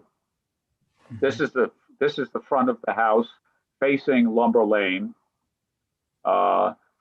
This area here is to become a wraparound porch around the front of the house. The south elevation, which you see the remnants of here, the existing one with the bowed windows, is to be erased by an expansion of the wing to a larger volume, and thus taking away that feature. There are elements in the back of the house here, a conservatory, and this is a later addition in this area that was on the house that will be basically removed, and new portion of the structure built out on the house. In order to make some sense of this, let me just show you some pictures. here. Okay, this is the front of the house. This is where the wraparound porch will be constructed on the house.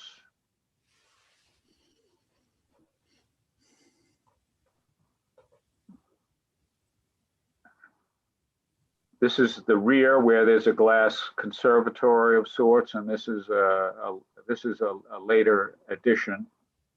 The house originally was something of a cross, a cruciform structure. These are the bowed windows, and the new addition is going to stretch out here, taking this out. This is going to be removed with more expanded space.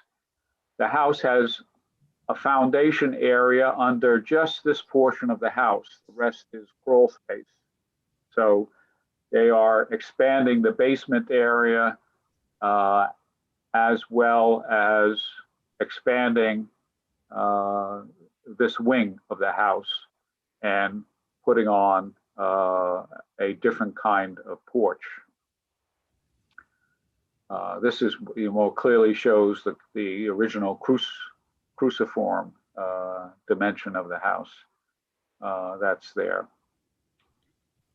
So if you look at the architectural plans, and let's see if I can bring those here.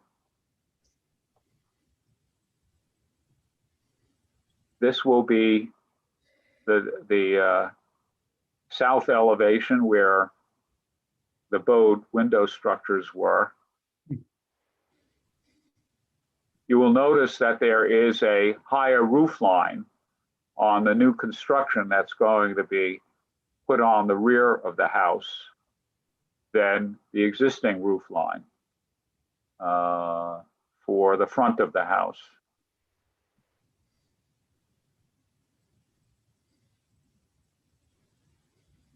Let me see if I can get the front.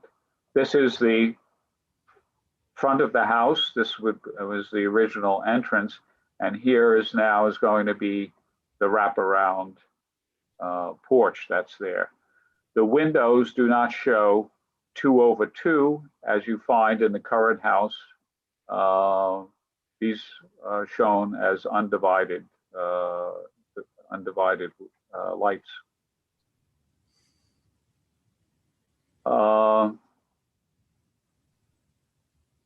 And also, just to make the point, originally these cross-gabled wings were of equal portion.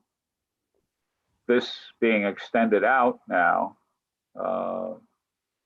gives a slight unbalanced effect in my view of things. So I don't think this is a very sensitive treatment of the original structure. The back is peeking over again without a window though, but it just looks huge behind this house. The roof line that's there, yes, yeah. This looks so big. So I'm inclined to object with criticism that one, the roof lines are kind of out of whack with the front portion of the house, that the change in fenestration is not a desirable thing. The wraparound porch, I don't have, it's not something that I find out of the ballpark for doing for a house of this period. There are other houses on the block, some with a Queen Anne style, which has porches on two sides of the house when you look at them. So I don't find that a particularly offensive thing. Well, what about the lots on the left of the bowed, two-story bowed windows? That, Well, that's the loss of a historical feature, and I think that's something to be, part of the criticism. if it was farther back, started back farther than that, at least the front part would retain some of the. Yeah. The other thing is the back. What goes on in the back of the house is not something that is, to me, is particularly critical in any way. This, rear reconstruction and putting on a deck for, I guess, a bedroom on the upper story, that's unseen from the road and doesn't, to me, carry much concern. So, your thoughts? I agree. It doesn't seem very sensitive to what's there. So, okay, well, if there's no other comments, I'll file an objection and noting some of those criticisms and see. We'll see what eventually happens. Yep. I found, by the way, the description on the application to be a little problematic. Let me just. I almost was. I almost was going to suggest that we throw it back as an application.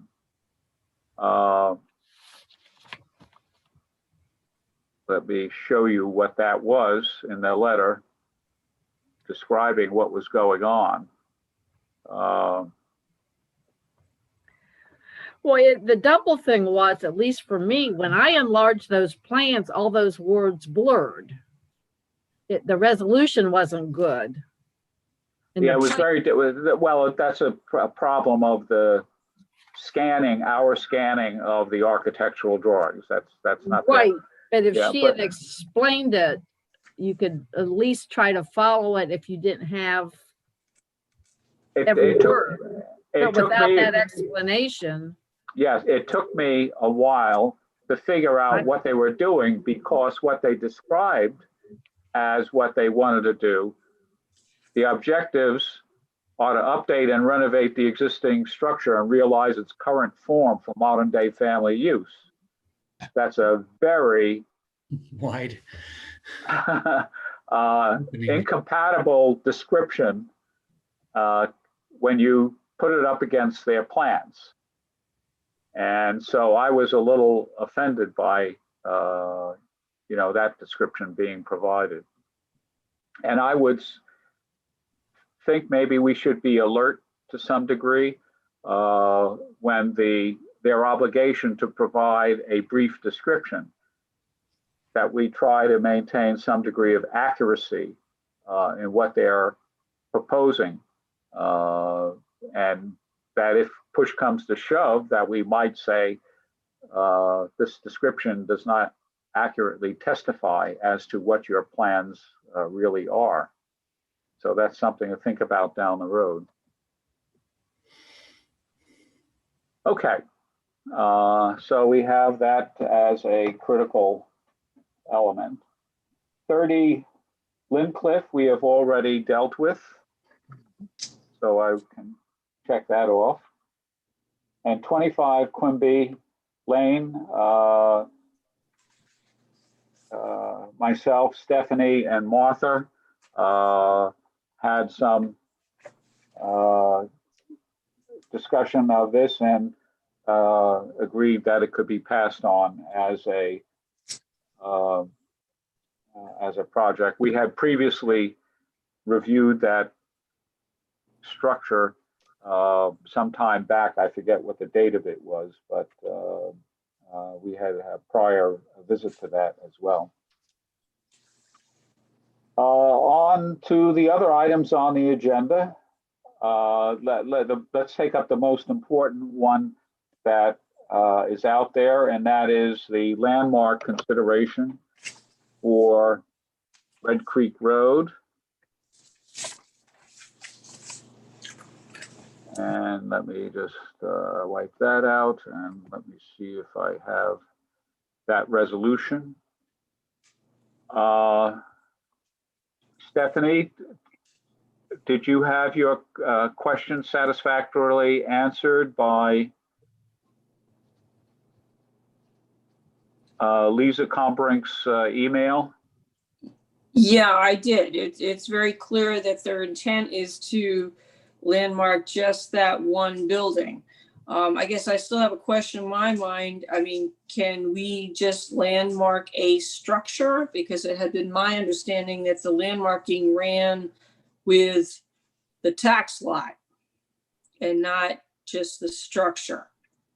But it's very clear that the intention is just to landmark that particular structure. Right, and get rid of this.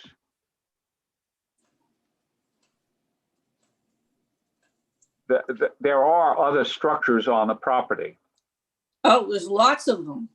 Right. And structures and features, and a number of them were, depicted in the information that was submitted. Right. Weren't there several different tax lots, though, as I remember? It wasn't all. That's correct, Susan.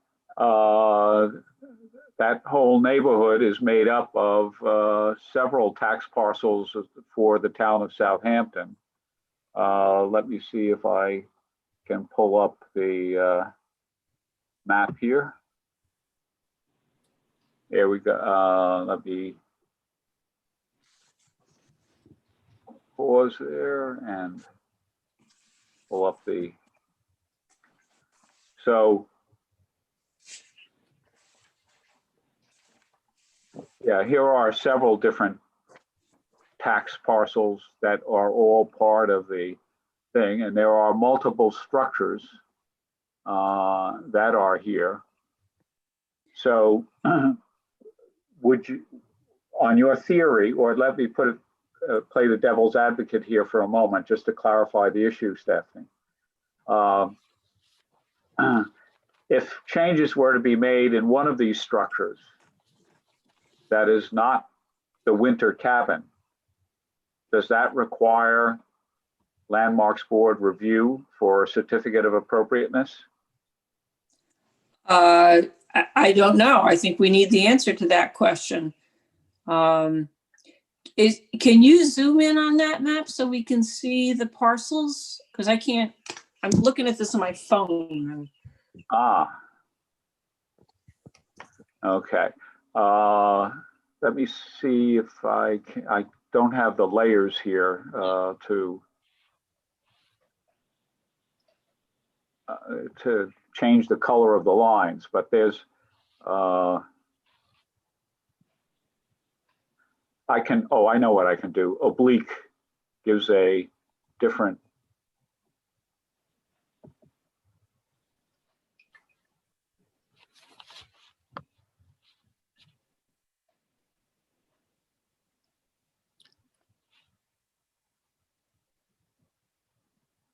Can you see the lines now?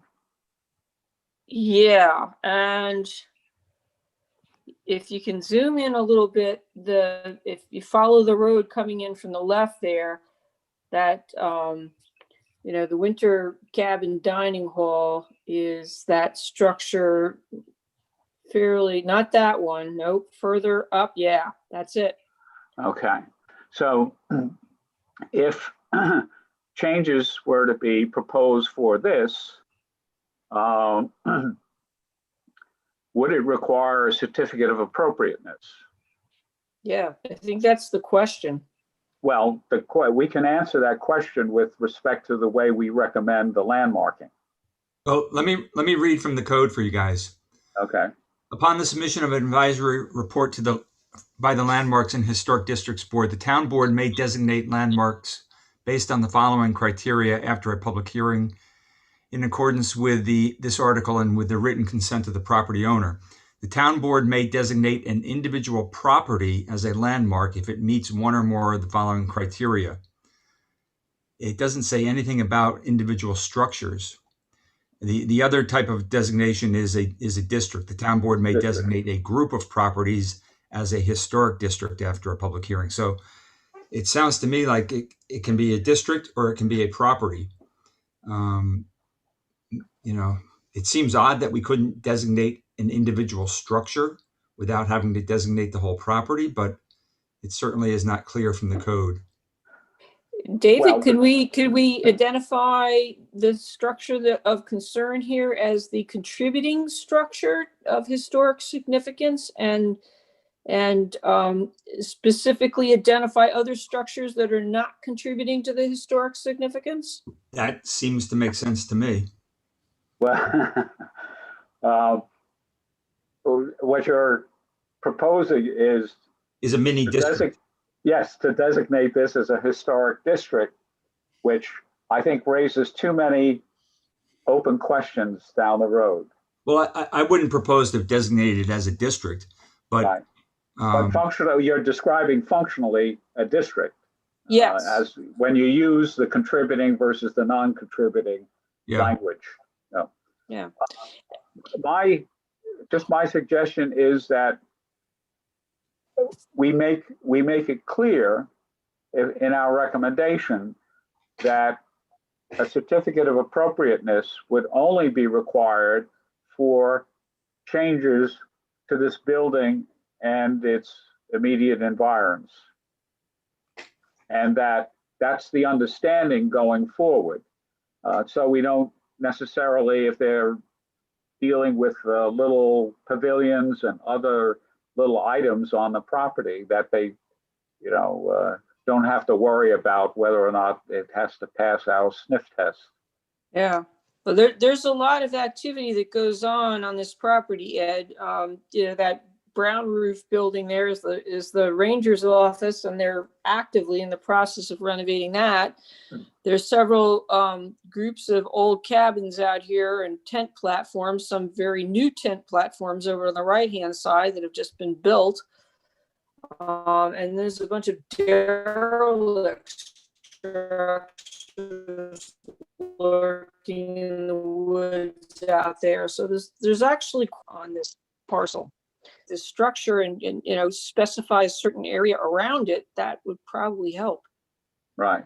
Well, it's just that, I think we can basically say we'll pass on, any consideration of changes on the property other than to the immediate building. And I think that would be everybody's understanding.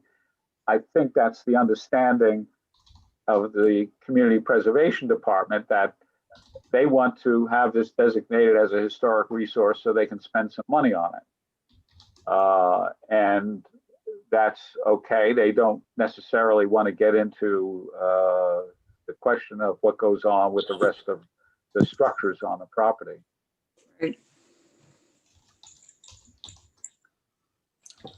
So in any case, we should have some, is there any objection of voting on the resolution that I did send out to you all earlier? Let's see if I have it here. There we go.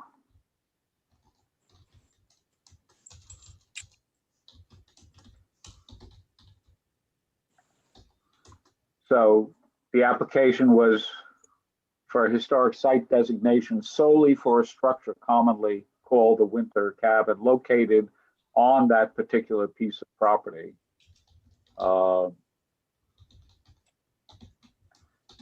Citing the evidence given and basically the two supporting elements that are there are that it's special character for the fact that it has been associated with the Girl Scout organization and for the experience of young people in the world of nature, which are important social and cultural dimensions to the property, especially to the use of that structure. And it has a character of an Adirondack-style lodge. So, and resolve that we would recommend to the town board the designation of the winter cabin as a town landmark worthy of protection. Yep.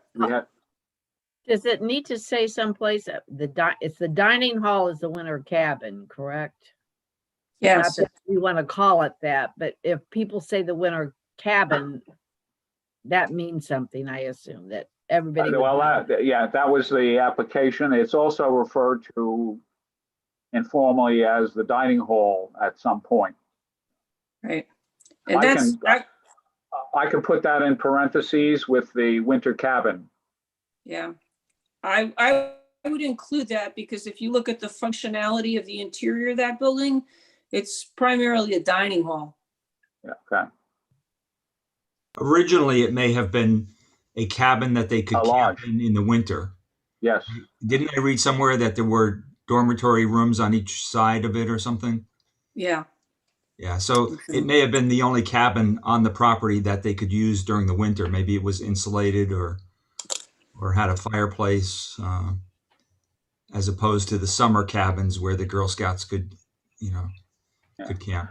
So I'll put winter cabin, AKA the dining hall.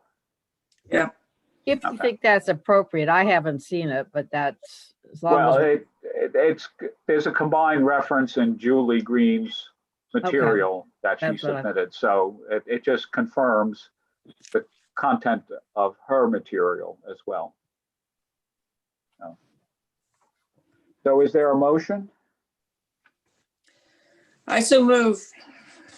It's moved by Stephanie. Is there a second? All the muted people have their mouths open. Yes, I second. Oh, Jeff and Vicky second. Okay. Okay. Very good. Any further discussion? Hearing none, all in favor, say aye and raise your hands. Aye. Aye. Raise. Okay. Fine. Thank you. And we'll perfect the wording of it and send along notice to Lisa. And I'll be in communication with David about how to get a resolution on the agenda of the town board. That's good. I just sent an email. I CC'd you and Stephanie to the town attorneys just to get clarification on, landmarking the property in a way that wouldn't require a COA for any of the other structures on the property. All right. Okay. Well, we can find the workaround for all of that, I'm sure. Yeah, I think so. Yeah. Okay. Other items there. The Nathaniel Rogers house is still in progress. I understand they have fencing materials that they're going to erect, so that's an incomplete project yet. The estates at Rumsenberg as a referral from the planning board. Do we have comments on that? I have some questions on it. Basically, the situation is that there are 3 buildings on the original Webb property.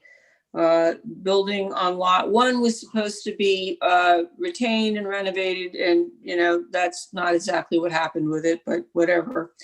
There's a building on lot 2, which is still not occupied and it needs to be renovated. Then there was the building on lot 19, which is the building that we're speaking of here. It actually was originally located both on lot 18 and 19. It straddled a lot line. So the original plan was to move it fully onto lot 19 and make it an accessory structure. That is not what happened. The building got moved over actually to lot number 2 and put up on cribbing for quite some long time. And then somebody bought lot 1 and they didn't like looking at this derelict building on lot 2 and they wanted it gone. So it has now been moved to lot 12 in the back of this development and is sitting up there on cribbing on lot 12. This building is supposed to be, at some point in time, renovated and made into an accessory structure on one of these lots. But the application materials don't say anything about what exactly they're doing with it. So I think we need more information.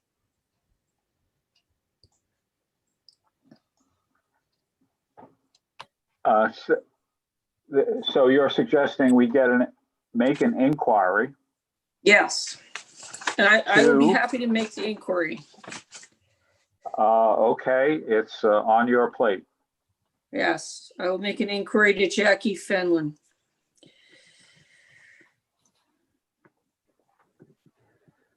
Okay, to expedite matters, I think we can.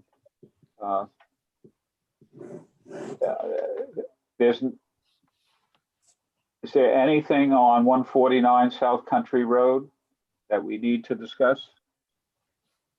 Not this time. Oh, okay. Nothing on 680 Ocean Road. 173 David's Lane is been dead for the last 2 years almost now. Shall I remove it from our agenda? I would like to find out something about it before we remove it. Okay. But it probably Okay. needs removed, but I would like to know, have some type of status, because the last I heard, I wrote up a thing, sent it to Lisa, and Okay, keep it on the agenda for but we don't need to discuss it. So we right, can- yeah, next month or two. Okay. And the Bridgehampton Historic District, progress is something that will probably depend a little bit on measuring the motion that the town makes with respect to a certified local government status for us. So other matters, there we have the LHDB application process issue. Does anybody recall what that refers to? Yeah. I think that was the question of submitting to the building department, whether an application comes to us first or whether they do all their plans and specs and everything and submit to the building department and then gets referred to us. I believe that's what it was. Okay, well, why don't we rename that a little bit in terms of the application sequencing Okay. issue.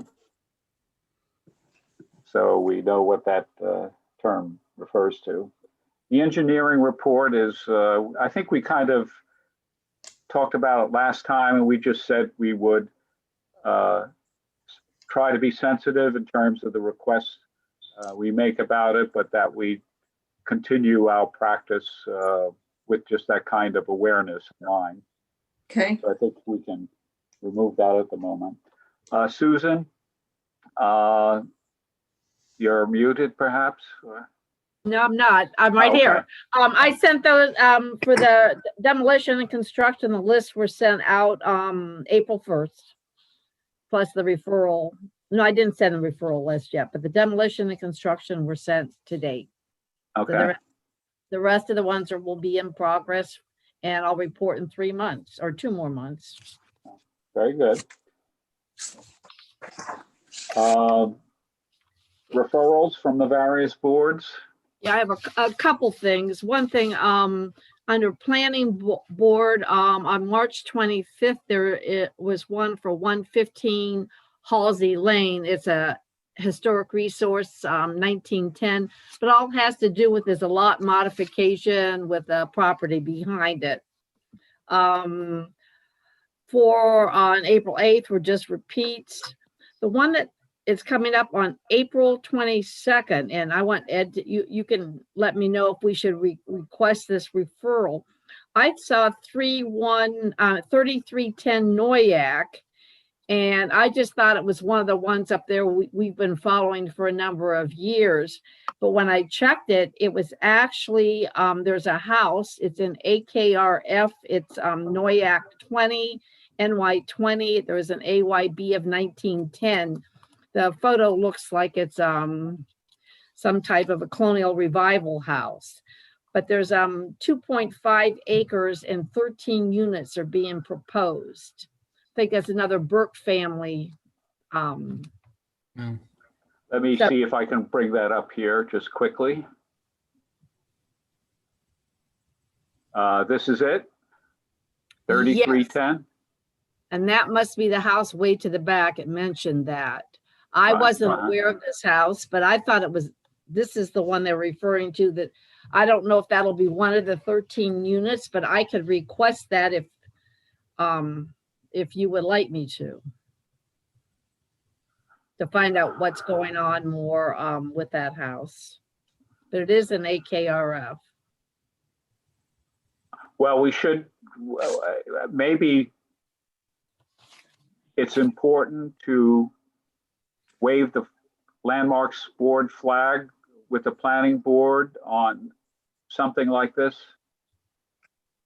I'll request it from the planner, and then they usually send it whenever it's like they do something whenever it's appropriate, and we could take a look to see what's going to happen. Okay.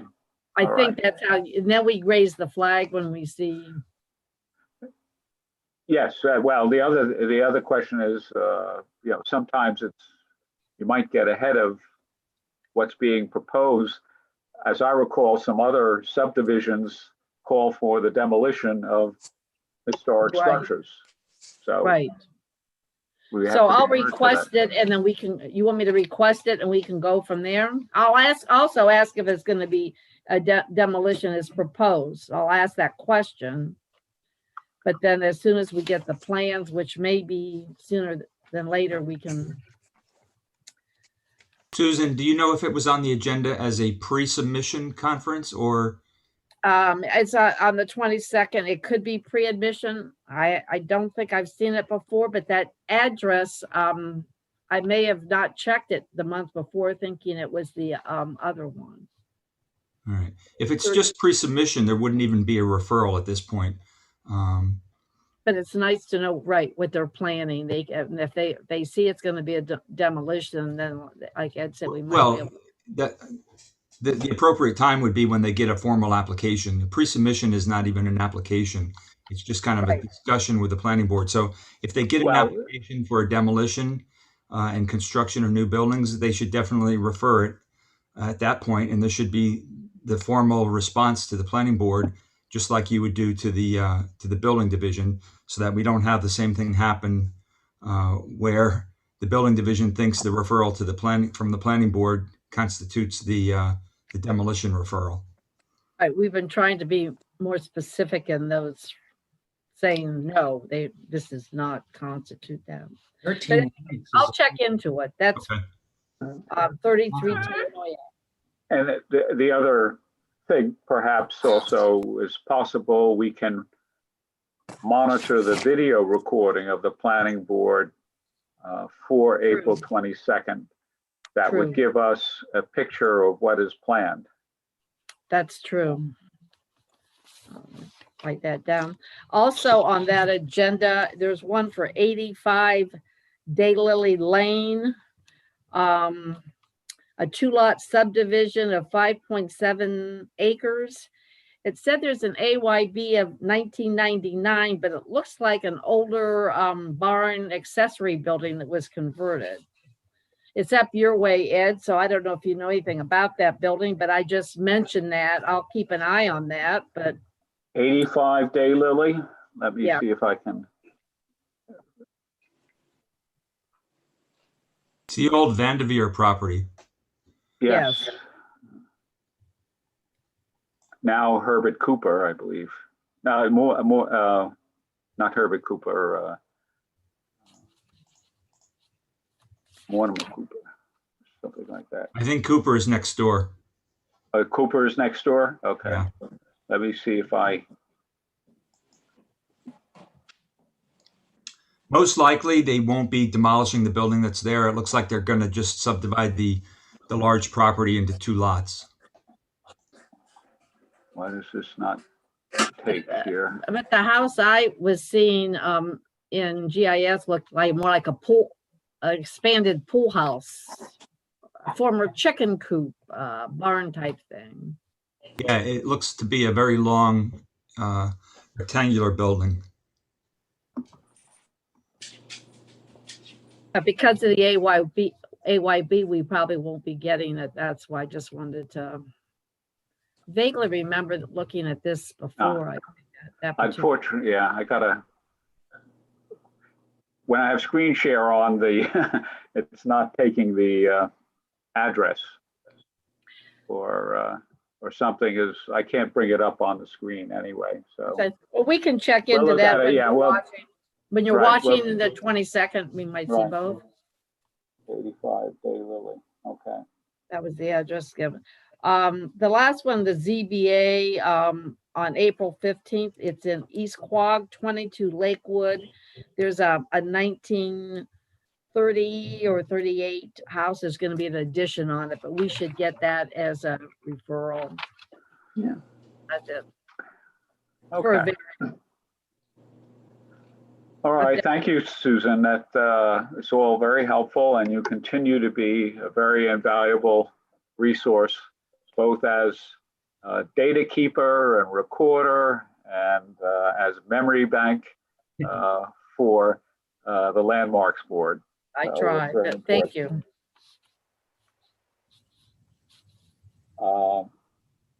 And just since I'm in one of the few moments in which I'm handing out compliments, I want to compliment Stephanie as well for the role she plays with respect to preparing the agenda, which helps, package little pieces of information to get the mind working on the kind of application that's coming down the road. That takes a lot of effort to do that. And I think we all owe you some thanks for that as well.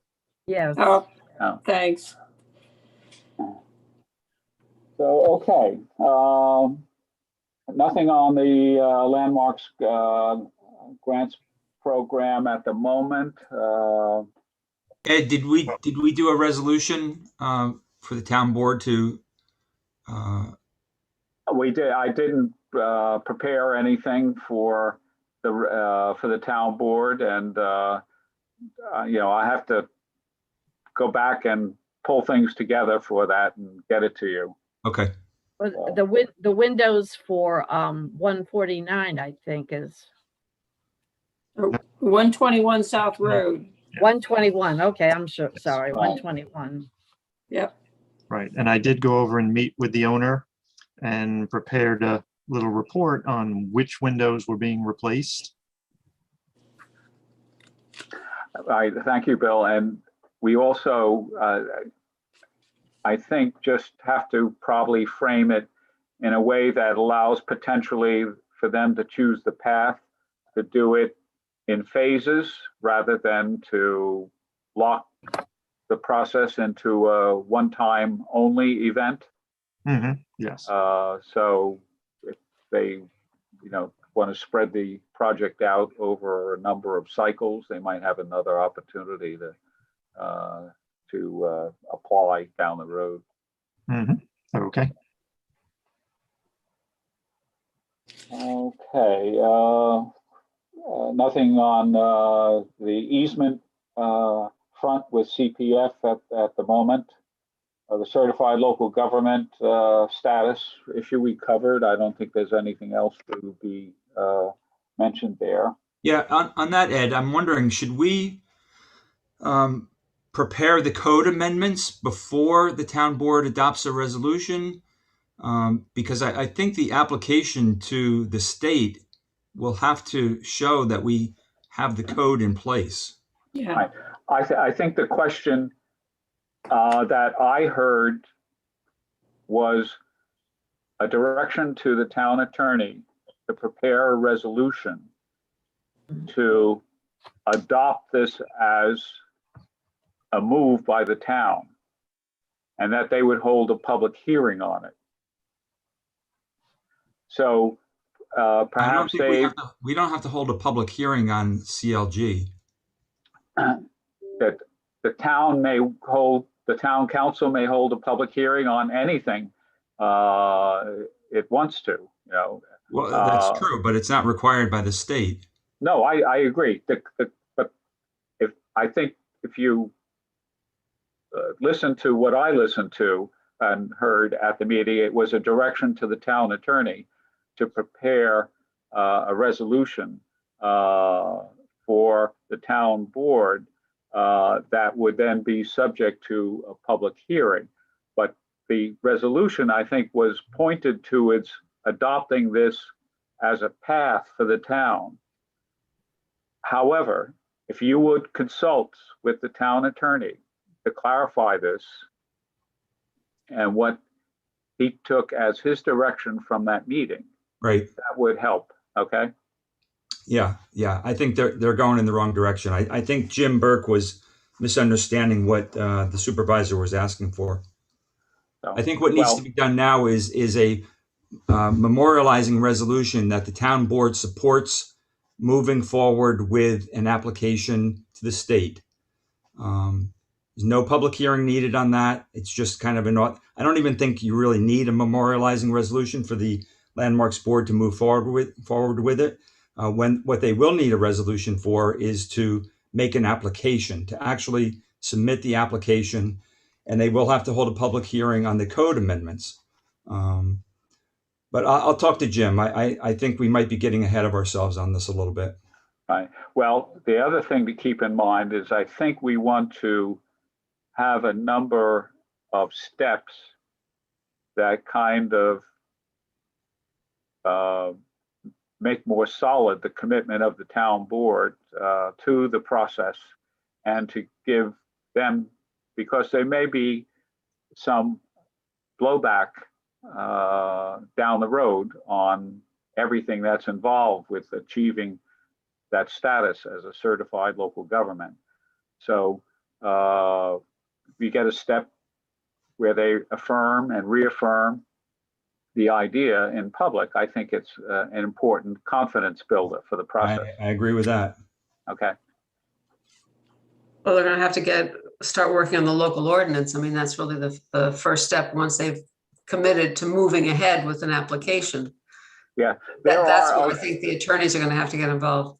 Yeah, there are a lot of considerations to include in the code revisions, including if you form a district, how much perhaps of a buffer jurisdiction you have with respect to what goes on adjacent to the historic district. Some districts have review of projects 500 feet or 1,000 feet within the boundaries of a particular historic. I mean, there's stuff that we've never considered that has to be looked at and decided on someplace down the road. So it's going to be a very complicated discussion going forward. So I kind of look forward to it, but there are a lot of unanswered details here. So, okay, any other business we wish to discuss? Well, hearing none, we will otherwise adjourn the meeting, and thank you all for your efforts on this. This has been a heavy lift this month in terms of the business. A lot of things have been going on, and a lot of research and writing has taken place. So appreciate the effort. And I think we've got some things now that are also coming more to the attention of the town board that they appreciate. So with that, Good. the meeting is adjourned. All